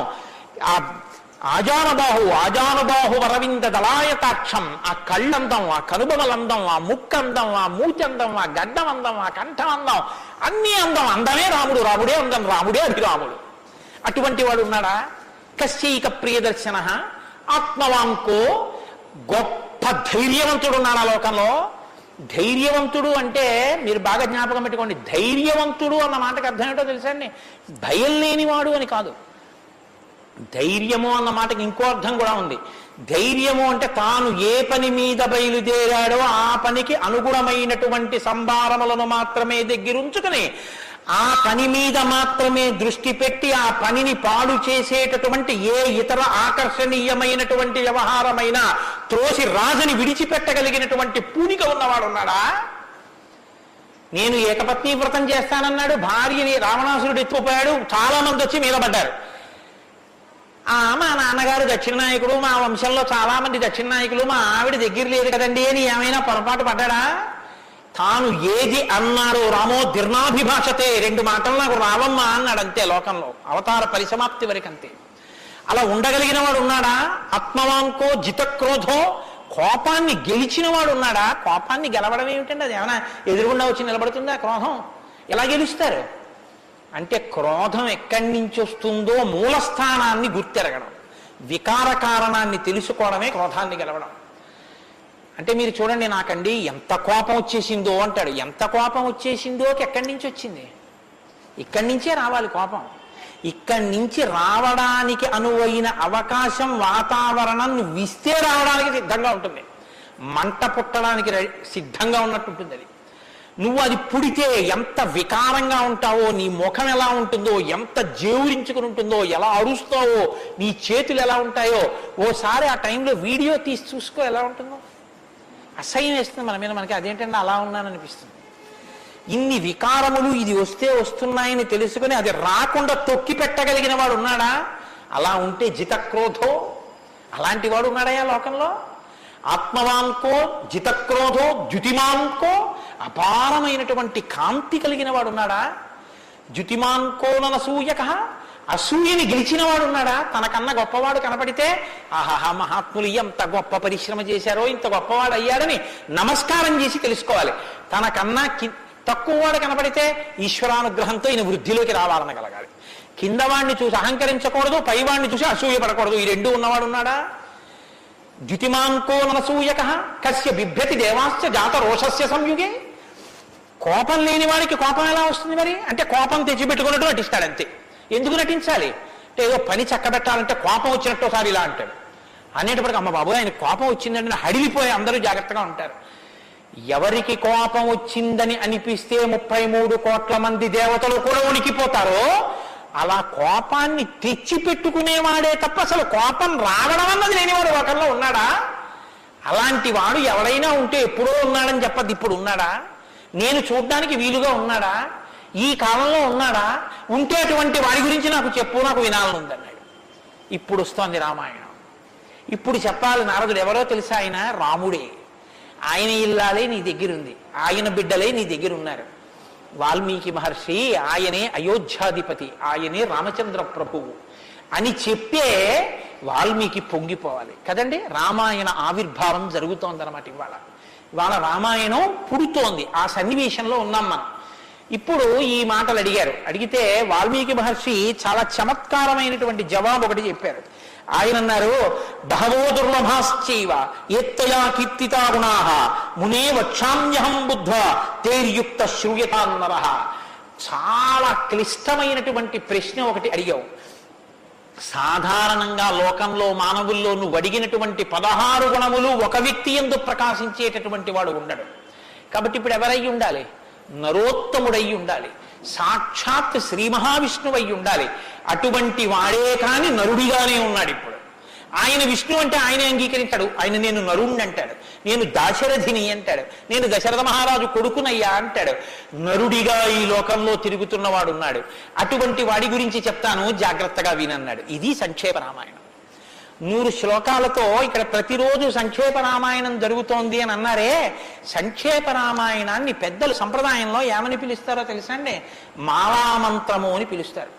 ఎందుకంటే శారదా తిలకము అని మంత్రాల గురించి చెప్పేటటువంటిది, బీజాక్షరాల గురించి చెప్పే విషయం ఒకటి ఉంది. అందులో 10 అక్షరాలు మంత్రంలో దాటిపోతే దాన్ని మాలామంత్రములని పిలుస్తారు. 100 శ్లోకములతో ఉన్న సంక్షేప రామాయణం మాలా మంత్రం. అందుకే సంక్షేప రామాయణాన్ని పారాయణ చేస్తే అది రక్షణ చేస్తుంది. మన్నాత్ త్రాయితే ఇది మంత్ర. దాన్ని మననం చేస్తే అది కాపాడుతుంది. సంక్షేప రామాయణం కూడా అలా కాపాడుతుంది. సద్గురువైనటువంటి నారద మహర్షి నోటిలోంచి పుట్టింది సంక్షేప రామాయణం.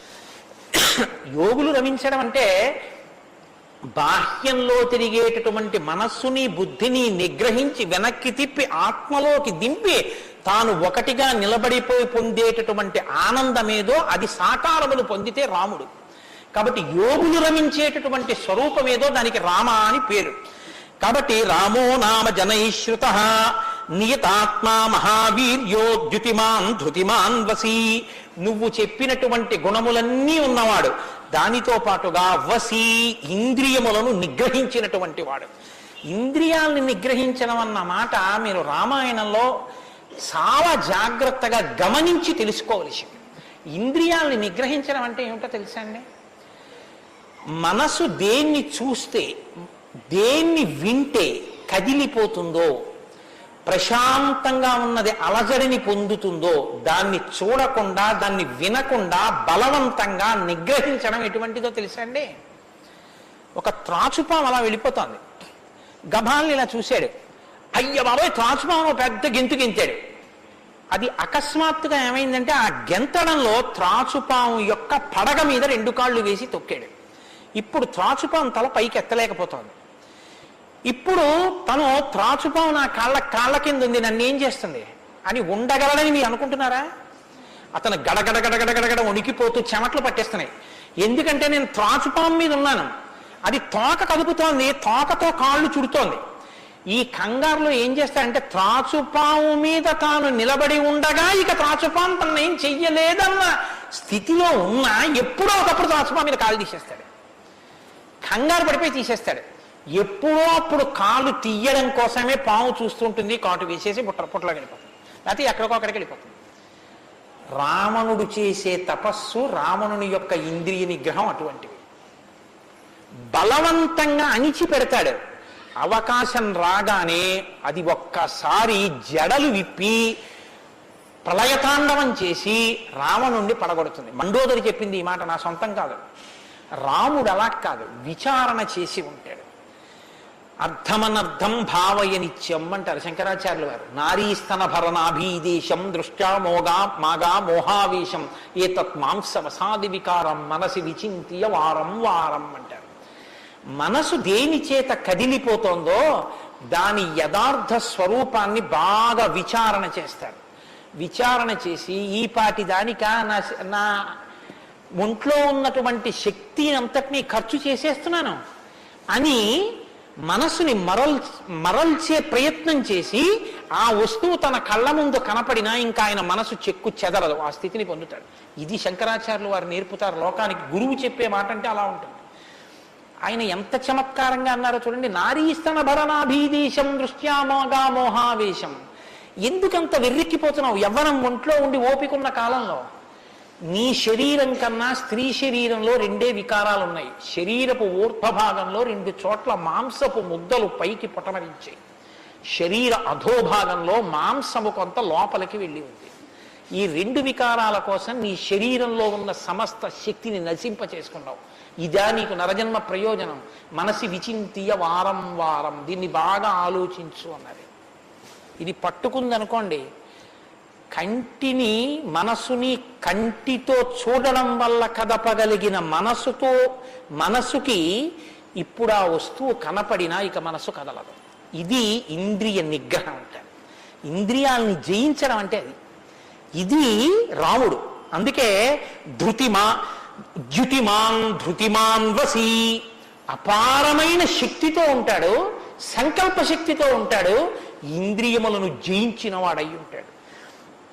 బుద్ధిమాన్ నీతిమాన్ వాగ్మి శ్రీమాన్ శత్రునిబర్హణ విపులాంసో మహాబాహు కంబుగ్రీవో మహాహను. నిజంగా శ్రీరామాయణాన్ని ప్రతి శ్లోకం ప్రతి మాట వ్యాఖ్యానం చేస్తే 42 రోజులు ఏమిటండి? నేను రిటైర్ అయిపోయే వరకు చెప్పినా శ్రీరామాయణం అయ్యేదేం కాదు, కానీ ఏదో 42 రోజుల్లో పూర్తి చేశాను అనిపించుకోవడం అంతే. కాబట్టి బుద్ధిమాన్ నీతిమాన్ వాగ్మి, అన్ని విద్యలు తెలుసున్నవాడు, శ్రీమాన్ ఐశ్వర్యం ఉన్నవాడు, శత్రు నిబర్హణ శత్రువులను నిగ్రహించగలిగిన వాడు, విపులాంశో ఎత్తైన మూపున్నవాడు, మహాబాహు బలిశిర బాహువులున్నవాడు, కంబుగ్రీవో కంఠం వంటి శంఖం వంటి కంఠం ఉన్నవాడు, మహాహను ఎత్త చెక్కిళ్ల పైభాగం చాలా ఉన్నతంగా ఉన్నటువంటి వాడు. అటువంటి మహానుభావుడు ఈ లోకంలోనే ఉన్నాడు. ప్రజాపతి సమశ్రీమాం ధాతారి పురుషూదన రక్షితా జీవలోకస్య ధర్మస్య పరిరక్షిత రక్షితా స్వస్య ధర్మస్య స్వజనస్య చ రక్షిత వేద వేదంగతత్వజ్ఞో ధనుర్వేదే చ నిష్ఠితః. ఎంత గొప్పగా మాట్లాడారండి నారద మహర్షి. నిజంగా ప్రజాపతి సమశ్రీమాన్, ఈ ప్రపంచాన్నంతటినీ పోషించగలిగినటువంటి వాడు, సాక్షాత్ శ్రీ మహావిష్ణువు. ధాతారి పునిషూదన శత్రువులను నిగ్రహించగలిగిన వాడు, రక్షిత జీవలోకస్య ఈ లోకాలన్నింటినీ రక్షించగలిగిన వాడు, ధర్మస్య పరిరక్షిత ధర్మాన్ని రక్షించేటటువంటి వాడు.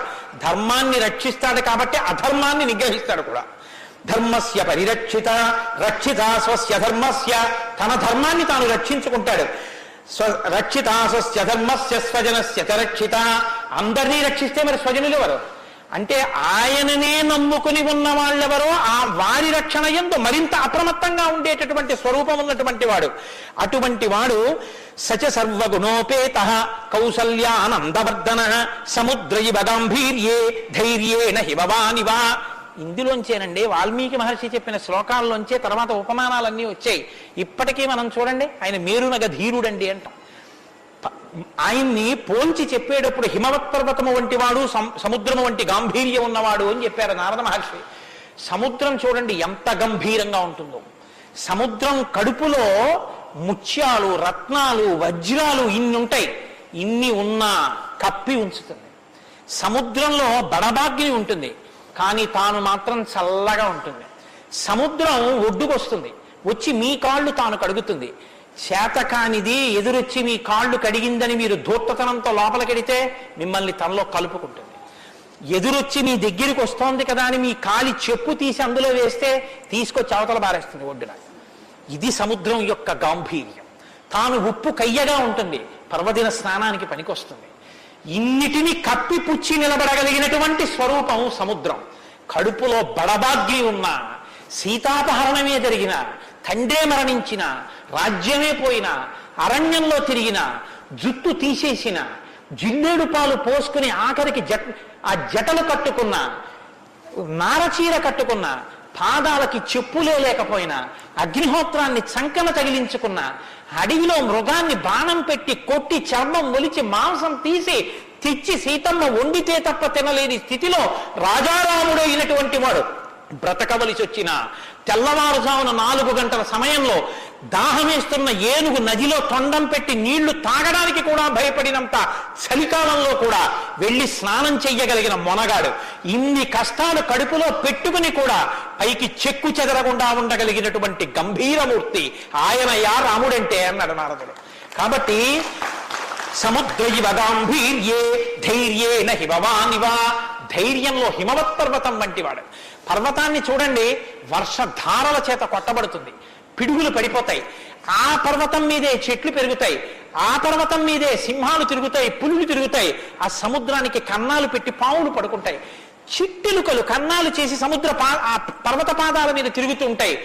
ఎలుక కన్నం పెట్టి తనలో దూరిందని బెంగపెట్టుకోదు, ఒక ధూర్తుడు కాళ్లతో పైకెక్కాడని బెంగపెట్టుకోదు, వర్షధారలు కొట్టాయని కదలదు, పిడుగులు పడ్డాయని చెక్కు చెదరదు, పులులు సింహాలు తిరుగుతున్నాయని బెంగపెట్టుకోదు, మహాత్ములు తన మీద నడుస్తున్నారని పొంగిపోదు, తన మీద ఈశ్వరుడి దేవాలయం కట్టారని పరవశించిపోదు, తాను అలాగే నిలబడి ఉంటుంది. చెక్కు చెదరక నిలబడగలిగినటువంటి పర్వతం ఎటువంటిదో రాముడు అటువంటి వాడు. ఇది నారదుడు ఒక నరుడిగా ఆయనకున్న లక్షణాలు చెప్తున్నాడు. ఇవి నీవు సంతరించుకో, కొన్నైనా ప్రతిదానికి విచలితుడమైపోవడం కాదు, ప్రతి చిన్నదానికి కదిలిపోవడం కాదు, ధైర్యంగా నిలబడగలగాలి. నాకు కాకపోతే ఎవరికి వస్తాయి? వస్తాయి కష్ట సుఖాలు అనేటటువంటివి చేసుకున్న కర్మను అనుసరించి అని నిలబడగలిగినటువంటి స్థితి రామాయణం ఇస్తుంది. విష్ణునా సదృశో వీర్యే సోమవత్ ప్రియదర్శన కాలగ్ని సదృశ క్రోధే క్షమయా పృథివీ సమః. ఏమి శ్లోకాలు వాడారండి సంక్షేప రామాయణంలో మహానుభావుడు. విష్ణునా సదృశో వీర్యే, ఆయనతో పోల్చడానికి విష్ణు ఒక్కడే ఉన్నారు. ఎందుకంటే ఇంకా ఆయనతో పోల్చడానికి అటువంటి వాడు ఇంకొకడెవరు ఉంటారు? విష్ణువుని విష్ణువుతోనే పోల్చాలి. కాబట్టి విష్ణువుతో సమానమైన వాడు.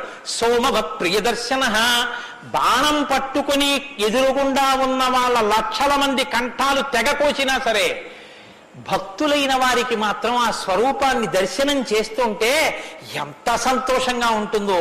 కాబట్టి సోమవత్ ప్రియదర్శన, లోకంలో మూడిటిని ఎంత చూసినా చూడబుద్ధే వేస్తుంది. ఎంత చూడండి చూడబుద్ధి వేస్తుంది. అందుకే పార్వతీదేవి వినాయకుడికి ఏనుగు ముఖం పెట్టించింది. పసిపిల్లలకి కూడా సంతోషం కల్పించేవి 3 ఏమిటో తెలుసా అండి? గజముఖం, చంద్రబింబం, సముద్రం. మీరు సముద్రపు తొట్టికి వెళ్ళి ఎంతసేపు కూర్చోండి, ఎంతసేపు చూస్తున్నా సముద్రాన్ని అలా చూడాలనే అనిపిస్తుంది. చీకటి పడిపోయిన తర్వాత సముద్ర ఘోష అదో సంతోషం, వస్తున్న కెరటాలు అదో సంతోషం, చీకటి పడ్డాక దీపాలతో దూరంగా వెళ్ళిపోతున్న ఓడ అదో సంతోషం, సూర్యోదయానికి సముద్రం ఆకాశం కలిసినట్టుగా ఉన్న చోట ఉదయిస్తున్న సూర్యబింబం అదో సంతోషం, ఆ పడుతున్న ఎర్రకాంతి అదో సంతోషం, సూర్యాస్తమయానికి సముద్రంలో కృంగిపోతున్నట్టుగా ఉన్న సూర్యుడు అదో సంతోషం. తిక్కన గారు విరాట పర్వంలో అంటారు, రాత్రి అయ్యేటప్పటికి ఆకాశం ఎలా ఉందంటేట మంచి సంపన్నుడైన గృహస్థు ఇంట్లో అలంకారం చేసినటువంటి పడకలా ఉందిట. దాని మీద పువ్వులు అవన్నీ వేస్తే ఎలా ఉందో అలా ఉందిట. సూర్యోదయానికి ఉన్నటువంటి ఆకాశం ఎలా ఉందంటేట, తెల్లవారిన తర్వాత 10 మంది చూస్తే దృష్టి దోషం కలుగుతుందని ఆ ఇంటి ఇల్లాలు దుప్పటి మీద ఉన్న పువ్వులు అవే అన్నీ పోయేటట్టు ఒక్కసారి 2 చేతులతో ఇలా దులిపేస్తే అన్నీ పోయిన తర్వాత దుప్పటి ఎలా ఉందో ఆకాశం ఎలా ఉంది తెల్లారాకంటారు. అలా ఆ సముద్రాన్ని చూస్తుంటే ఎంత అందంగా ఉంటుందో. పసిపిల్లల దగ్గర నుంచి కవుల వరకు జ్ఞానుల వరకు సముద్రం ఆనందమే. పసిపిల్లాడికి ఏం తెలిసనే ఆనందం, వృద్ధుడికి ఏం తెలిసనే ఆనందం. అందరూ సముద్రం రెడ్డికి వెళ్ళి ఆనందం పొందుతారు. ఆఖరికి తుఫాను సమయంలో సముద్రం చూడడం అదో సంతోషం కొంతమందికి.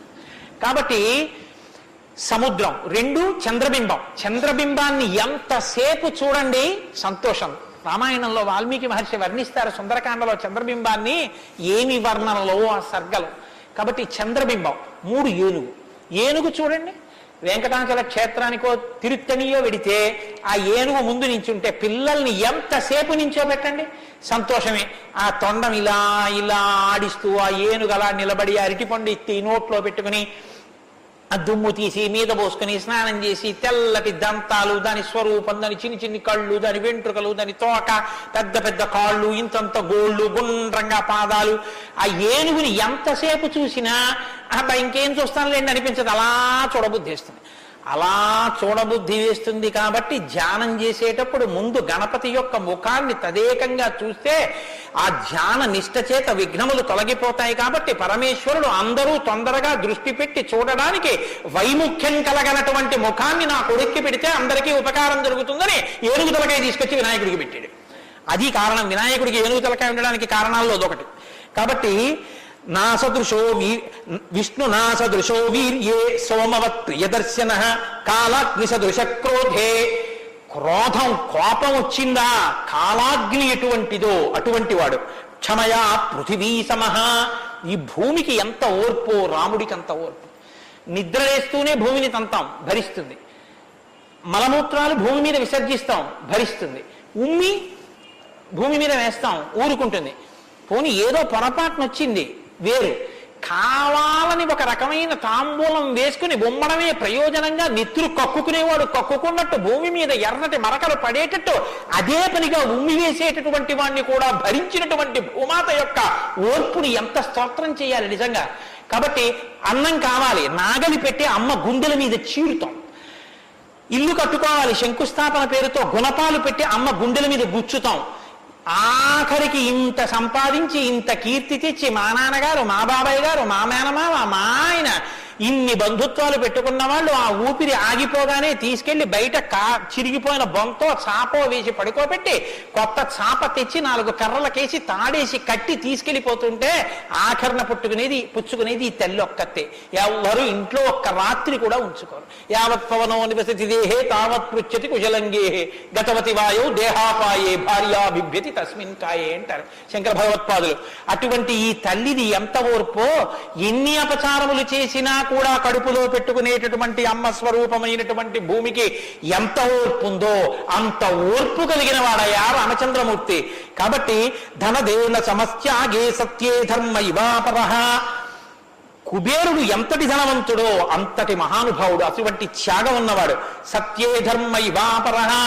సత్యము ధర్మము ఒకదాన్నొకటి ఎలా కాపాడుకుని రక్షించుకుంటాయో అలా రక్షించి కాపాడగలిగినటువంటి వాడు. తమేవం గుణ సంపన్నం రామం సత్యపరాక్రమం. ఇన్ని గుణములు కలిగినటువంటి రామచంద్రమూర్తి సాక్షాత్తుగా సత్యపరాక్రముడైనటువంటి వ్యక్తి. ఆయన పరాక్రమం సత్యమే పరాక్రమముగా కలిగినటువంటి వాడు. అటువంటి వాడు రామచంద్రమూర్తి అని ఆ రాముని యొక్క కథని సంక్షేపంగా చెప్పారు. సంక్షేపంగా అంటే వివరంగా కాదు, బాగా గుర్తుపెట్టుకోండి.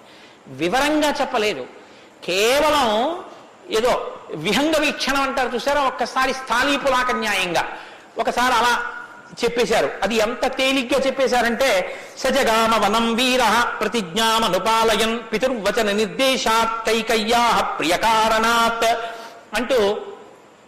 కానీ సంక్షేప రామాయణ శ్లోకాలండి, అవి నిజంగా మంత్రాలే. దశరథ మహారాజు గారు లేక సంతానం కలగలేదని బెంగ పెట్టుకుని అశ్వమేధయాగం చేసి తత్పాపాన్ని పోగొట్టుకుని పుత్రకామేష్టి చేస్తే యజ్ఞపురుషుడు ఆవిర్భవించి ప్రసాదాన్ని ఇస్తే ఆ పాయసాన్ని అనురూపలైనటువంటి తన భార్యలు స్వీకరిస్తే పెద్ద భార్య అయినటువంటి కౌసల్యాదేవి యొక్క గర్భాన్ని జనించినటువంటి సాక్షాత్తు విష్ణుస్వరూపుడైన ధర్మాత్ముడైన రామచంద్రమూర్తి పినతల్లి అయిన కైకమ్మ 14 సంవత్సరములు అరణ్యవాసం చేసి రాజ్యాభిషేకాన్ని విడిచిపెట్టుకోవాలి రామచంద్రమూర్తిని 2 వరములు రాత్రికి రాత్రి దశరథ మహారాజు గారిని అడ్డుపెట్టి నిగ్రహిస్తే తండ్రిని సత్యవాక్యమునందు నిలబెట్టడం కోసమని రామచంద్రమూర్తి రాజ్యాన్ని పరిత్యజించి నారవస్త్రాలు కట్టుకుని చెప్పులు కూడా విడిచిపెట్టి మహానుభావుడు అరణ్యానికి బయలుదేరి వెళ్ళిపోతున్నారు. ఆ వెళ్ళిపోతున్నటువంటి సమయంలో రామస్య దయితా భార్య నిత్యం ప్రాణ సమాహిత జనకస్య కులే జాతా దేవమాయేవ నిర్మిత సర్వలక్షణ సంపన్నా నారీణాముత్తమామధూః సీతాప్యనుగత రామం శిశిలం రోహిణీ యథా. సాక్షాత్తుగా దేవమాయయే లోకంలో ఉన్న సౌందర్యమంతా రాశీభూతమై ఒక స్త్రీ రూపంలో వచ్చిందా అన్నంతగా కనపడేటటువంటి సీతమ్మ తల్లి, జనక మహారాజు గారి యొక్క పుత్రి, అయోనిజ అయినటువంటి తల్లి, స్త్రీలలో ఉత్తమమైనటువంటి రత్నంగా చెప్పబడినటువంటి తల్లి, సర్వలక్షణ సంపన్న అయినటువంటి సీతమ్మ చంద్రుణ్ణి రోహిణి ఎలా అనుసరిస్తుందో అలా కష్టసుఖాల్లో నీతో కలిసి ఉంటాను తప్ప నేను అంతఃపురంలో ఉండను అని చెప్పి రామచంద్రమూర్తితో కలిసి అరణ్యవాసానికి బయలుదేరింది. సోదరుడైనటువంటి లక్ష్మణుడు కూడా రామచంద్రమూర్తితో బయలుదేరాడు. ముగ్గురు అరణ్యవాసం చేస్తున్నటువంటి సమయంలో చిత్రకూట పర్వతం మీద ఉండగా తనకి రాజ్యం కావాలని భరతుడు కోరకపోయినా తల్లి వరం చేత రాజ్యాన్ని పొందడానికి అర్హుడైన భరతుడు మేనమావ గారి ఇంటి నుంచి తిరిగి వచ్చేసరికి దశరథ మహారాజు గారు ప్రాణాలు విడిచిపెడితే నాకు ఈ రాజ్యం వద్దని భరతుడు శత్రుఘ్నుడితో వశిష్ఠుడితో తల్లులతో కలిసి చిత్రకూట పర్వతం దగ్గరికి వెళ్ళి అన్నా రామా నాకొద్దు ఈ రాజ్యం నువ్వే తీసేసుకోమని ఎంత నిగ్రహించినా ధర్మాత్ముడు సత్యవాక్య పరిపాలకుడైనటువంటి రామచంద్రమూర్తి నా తండ్రిని సత్యంలో నిలబెట్టడం కోసం నేను ఈ వనవాసానికి వచ్చాను తప్ప నాకు ఈ రాజ్యం అక్కర్లేదని స్వీకరించడం మానేసి తన పాదుకలను తీసుకెళ్లి భరతుడికి ఇస్తే భరతుడు పాదుకలను పట్టుకుని నందిగ్రామానికి వచ్చి సింహాసనం మీద పెట్టి రాజ్యం చేస్తుంటే మహానుభావుడు చిత్రకూట పర్వతం మీదే ఉన్నట్టయితే వచ్చినటువంటి తల్లులు సోదరులైనటువంటి భరత శత్రుఘ్నులు జ్ఞాపకానికి వస్తారని చిత్రకూటాన్ని విడిచిపెట్టి దండకారణ్యంలో ప్రవేశించి ఉన్నటువంటి సమయంలో అక్కడ ఉన్నటువంటి రాక్షసులలో ఒకటి అయినటువంటి శూర్పణక వచ్చి రామచంద్రమూర్తి యొక్క తమ్ముడైన లక్ష్మణుడు లేదా సంక్షేప రామాయణం ప్రకారం రాముడితో లక్ష్మణుడు చేసిన పని రాముడు చేసినట్టే. అందుకని రాముడి చేత ముకుచెవులు కోయబడితే ఆ శూర్పణక చేత ప్రేరేపింపబడిన కరదూషణాదులు త్రిశిరస్సు అనేటటువంటి 14,000 మంది రాక్షసులు రాముడి మీద దండెత్తి వస్తే తృణప్రాయంగా 14,000 మందిని నిగ్రహించినటువంటి రామచంద్రమూర్తి యొక్క పరాక్రమాన్ని శూర్పణక వల్ల తెలుసుకున్నటువంటి రావణాసురుడు అసూయతో సీతమ్మ తల్లి మీద మోహంతో సీతమ్మ తల్లిని అపహరించి తీసుకుని వెళ్ళిపోతే ఆగ్రహించినటువంటి రామచంద్రమూర్తి శబరిని దర్శనం చేసి తర్వాతి కాలంలో సుగ్రీవుడితో స్నేహం చేసి వారిని నిగ్రహించి దశ దిశలకి వానరుల్ని పంపిస్తే దక్షిణ దిక్కుకు వెళ్ళినటువంటి హనుమ సీతమ్మ తల్లి యొక్క జాడ కనిపెట్టి 100 యోజనముల సముద్రాన్ని దాటి ఈవలి ఒడ్డుకు వచ్చి రామచంద్రమూర్తికి సీతమ్మ క్షేమవార్త చెప్తే రామచంద్రమూర్తి నీలుని యొక్క సహకారంతో సముద్రానికి సేతువు కట్టి సముద్రాన్ని దాటి ఆవలి ఒడ్డుకు వెళ్లి లంకారాజ్యంలో వానర సహకారంతో రావణ కుంభకర్ణాది వీరులను నిగ్రహించి తిరిగి మళ్లీ అయోధ్య పట్టణానికి వచ్చి పట్టాభిషిక్తుడై 11,000 సంవత్సరములు ఈ రాజ్యాన్ని పరిపాలన చేసి రామరాజ్యం ఇలా ఉంటుంది అని చెప్పి లోకానికి చాటి చెప్పిన వాడయ్యా రామచంద్రమూర్తి అంటే సంక్షేప రామాయణాన్ని కథారూపంగా శ్లోకరూపంగా నారద మహర్షి వాల్మీకి మహర్షిగా ఉపదేశం చేశారు. ఉపదేశం చేస్తే సంతోషించారు. ఆ రామరాజ్యం యొక్క గొప్పతనాన్ని 4 శ్లోకాలు వినకపోతే మనం దోషం చేసిన వాళ్ళం అవుతాం. ప్రహృష్టముదితో లోకస్తుష్ట పుష్ట సుధార్మిక నిరామయో హ్యరోగశ్చా దుర్భిక్ష భయవర్జిత న పుత్రమరణం కించిత్ ద్రక్షంతి పురుషః క్వచిత్ నార్యాశ్చా విధవా నిత్యం భవిష్యంతి పతివ్రతాః న చాగ్నిభయం కించిత్ ఆప్సుమజ్జంతి జంతవః న మాతజం భయం కించిత్ నాపి జ్వరకృతం తథా న చాపిక్షుద్భయం తత్ర న తస్కర భయం తథా నగరాణి చ రాష్ట్రాణి ధనధాన్యయుతాని చ నిత్యం ప్రముదితాః సర్వే యథా కృతయుగే తథా అశ్వమేధశతైర్రిష్టా తథా బహుసువర్ణకైః. రామచంద్రమూర్తి రాజ్యం చేసేటటువంటి కాలంలో కొడుకులు మరణిస్తే పెద్దవాళ్ళైనటువంటి వాళ్ళు పిల్లలకి ప్రేతకార్యం చేయడం అన్నది లేదు. స్త్రీలు విధవలై భర్త మరణిస్తే జీవించవలసినటువంటి దౌర్భాగ్యం లేదు. అందరూ పసుపు కుంకాలతో భర్త చేతుల మీద వెళ్ళిపోయేవారు. ఎక్కడ అగ్నిభయం ఉండేది కాదు. జంతువులు నీళ్లలో మునిగి మరణించడం అనేటటువంటిది ఉండేది కాదు. వాత భయం కానీ, అనారోగ్యాలు కానీ, జ్వరాలు ఏర్పడడం కానీ, భయంకరమైన వ్యాధులు పటమరించడం కానీ, దొంగతనం కానీ క్షుద్బాధ కానీ, ఆకలితో అలమటించడం కానీ, అశాంతి కానీ లోకంలో ఎక్కడా లేవు. అశ్వమేధాది యాగములను చేసి ఎంతో మంది బ్రాహ్మణులకి బంగారాన్ని దానం చేశాడు. గలాం కోట్యయుతం దత్వా బ్రహ్మలోకం ప్రయాస్యతి అసంఖ్యేయం ధనం దత్వా బ్రాహ్మణేభ్యో మహాయశాః. కొన్ని కోట్ల గోవులు దానం చేశాడు, కొన్ని కోట్ల బంగారు నాణెములు దానం చేశాడు. దశవర్ష సహస్రాణి దశవర్ష శతాని చ రామో రాజ్యముపాసిత్వా బ్రహ్మలోకం గమిష్యతి. రామో రాజ్యముపాసిత్వ, రాజ్యాన్ని ఉపాసన చేశాడు మహానుభావుడు. అంత గొప్ప పరిపాలన చేసి 11,000 సంవత్సరముల పరిపాలన తర్వాత బ్రహ్మలోకాన్ని చేరుకున్నాడు. ఇదం పవిత్రం పాపఘ్నం పుణ్యం వేదైశ్చ సంహితం. ఈ రామాయణ కథ ఉన్నదే, ఈ రామాయణ కథ పాపములన్నిటినీ పోగొడుతుంది. ఇది వేదములతో సమానమైనది. యప్పటే రామచరితం సర్వపాపై ప్రముచ్యతే. ఎవరు ఈ రామ కథని వింటున్నారో వాళ్ళకి సర్వ పాపములు తొలగిపోతాయి. సత్యం సత్యం పునఃసత్యం, ఇందులో అనుమానమేమీ లేదు. ఏతదాఖ్యానమాజుష్యం పఠన్ రామాయణం నరః. ఎవరు ఈ రామాయణాన్ని చదువుకుంటున్నారో వింటున్నారో వాళ్ళకి ఆయుష్యం నిలబడుతుంది, అపమృత్యు దోషం తొలగిపోతుంది. సపుత్ర పౌత్ర సగణః ప్రేత్య స్వర్గే మహీయతే. పుత్రుల్ని, కొడుకుల్ని, మనవల్ని చూసిన తర్వాత 3 తరాలు చూసిన తర్వాత సంతోషంతో సుఖశాంతులతో ఇహమనందు జీవించి ఆఖర తేలికగా శరీరం నుంచి ప్రాణం విడిపోయి జీవుడు సంతోషంగా భగవన్నామని చెప్తూ స్వర్గలోకాన్ని చేరుకుంటాడు. ఇంతటి గొప్ప అనుభూతిని, ఐశ్వర్యాన్ని అనుగ్రహించగలిగినటువంటి శక్తి కలిగినటువంటిది రామాయణం. కాబట్టి ఎల్లరూ ఈ రామాయణాన్ని చదువుకోవాలి, వినాలి, ధరించాలి అని నారద మహర్షి వాల్మీకి మహర్షికి చెప్తే తదేక ధ్యానంతో ఆ మాలామంత్రంగా వినపడిన సంక్షేప రామాయణాన్ని విని పొంగిపోయిన హృదయంతో తన్మయత్వంతో ఉన్నటువంటి వాల్మీకి మహర్షి యొక్క స్థితి దగ్గర ఇవాల్టి ఉపన్యాసాన్ని పూర్తి చేస్తున్నారు.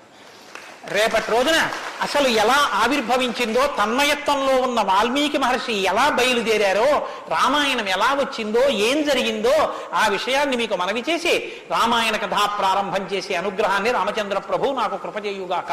రేపు ఖచ్చితంగా 6:30 కథా ప్రారంభం అయిపోతుంది. లేకపోతే 7 రోజుల్లో బాలకాండ పూర్తి కాదు. కాబట్టి మంగళాశాసనపరై మదాచార్య పురోగమై సర్వైశ్చ పూర్వైరాచార్యై సత్కృతాయాస్తు మంగళం. మంగళం కోసలేంద్రాయ మహనీయ గుణాత్మనే చక్రవర్తి తనూజాయ సర్వభౌమాయ మంగళం. ఉమాకాంతాయ కాంతాయ కామితార్థప్రదాయినే శ్రీగిరీశాయ దేవాయ మలినాథాయ మంగళం.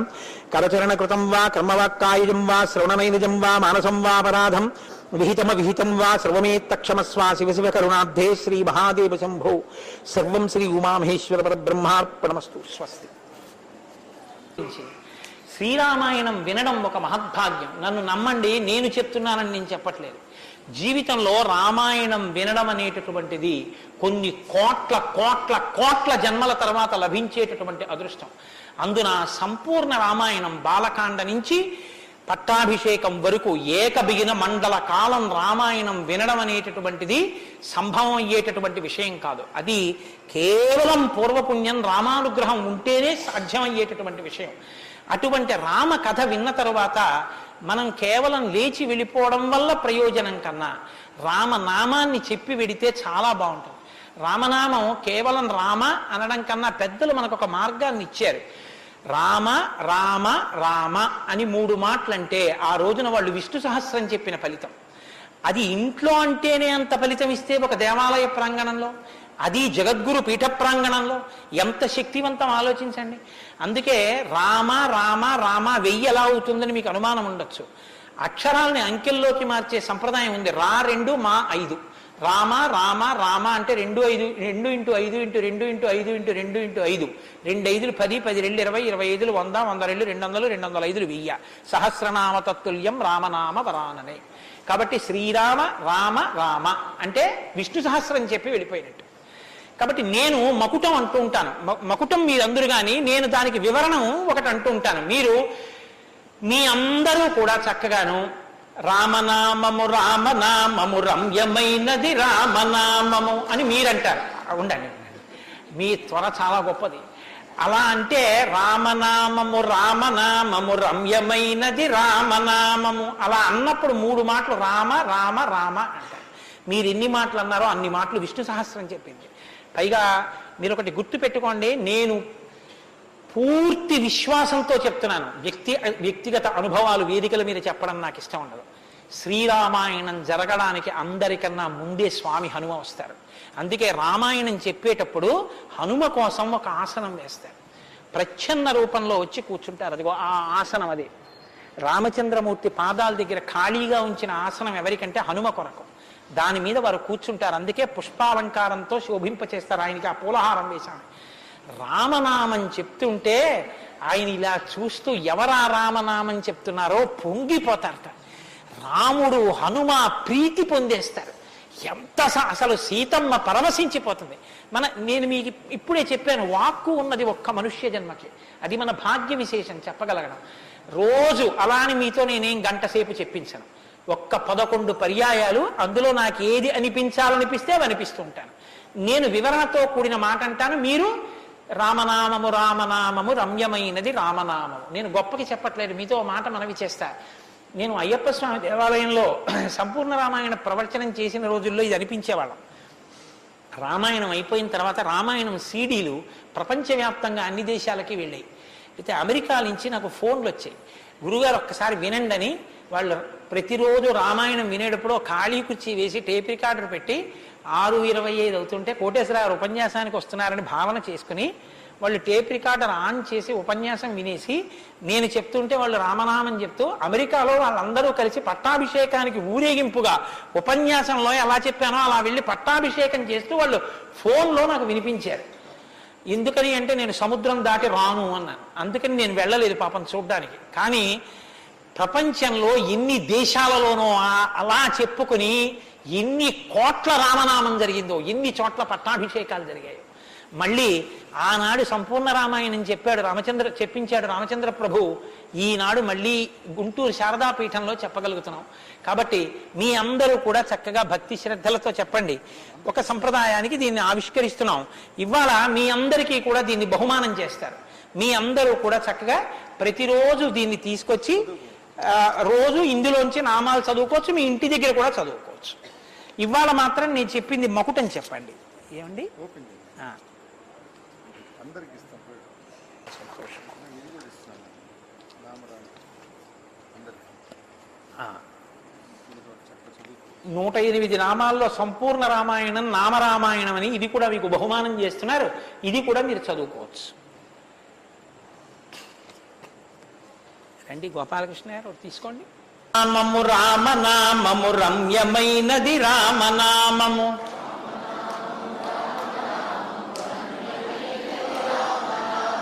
దారి నుండి గనడచు వారికి తోడు నీడే రామనామము. రామనామము రామనామము రమ్యమైనది రామనామము.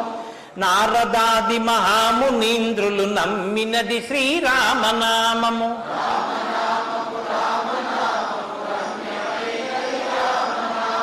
కోరికొలచిన వారికెల్లను కొంగు బంగరు రామనామము.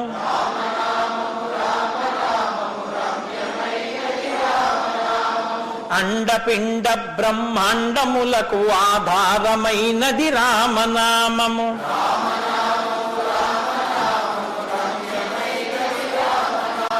బ్రహ్మ సత్యము జగన్మిథ్యాభావమే శ్రీరామనామము.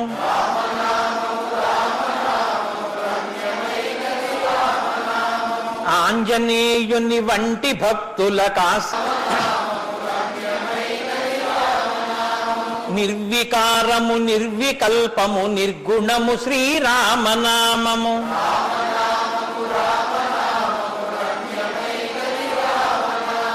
జీవితంబున నిత్య జపముగ చేయవలె శ్రీరామనామము.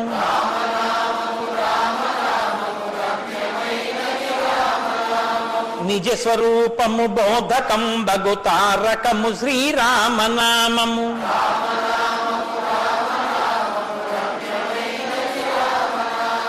వేదవాక్య ప్రమాణములచే అలరుచున్నది శ్రీరామనామము.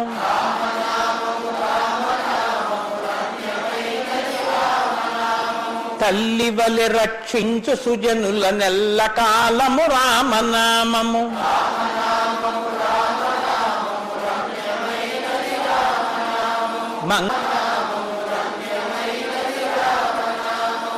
స్వస్తి. రేపు 6:30 తిరిగి ప్రవచనాన్ని ప్రారంభం చేద్దాం.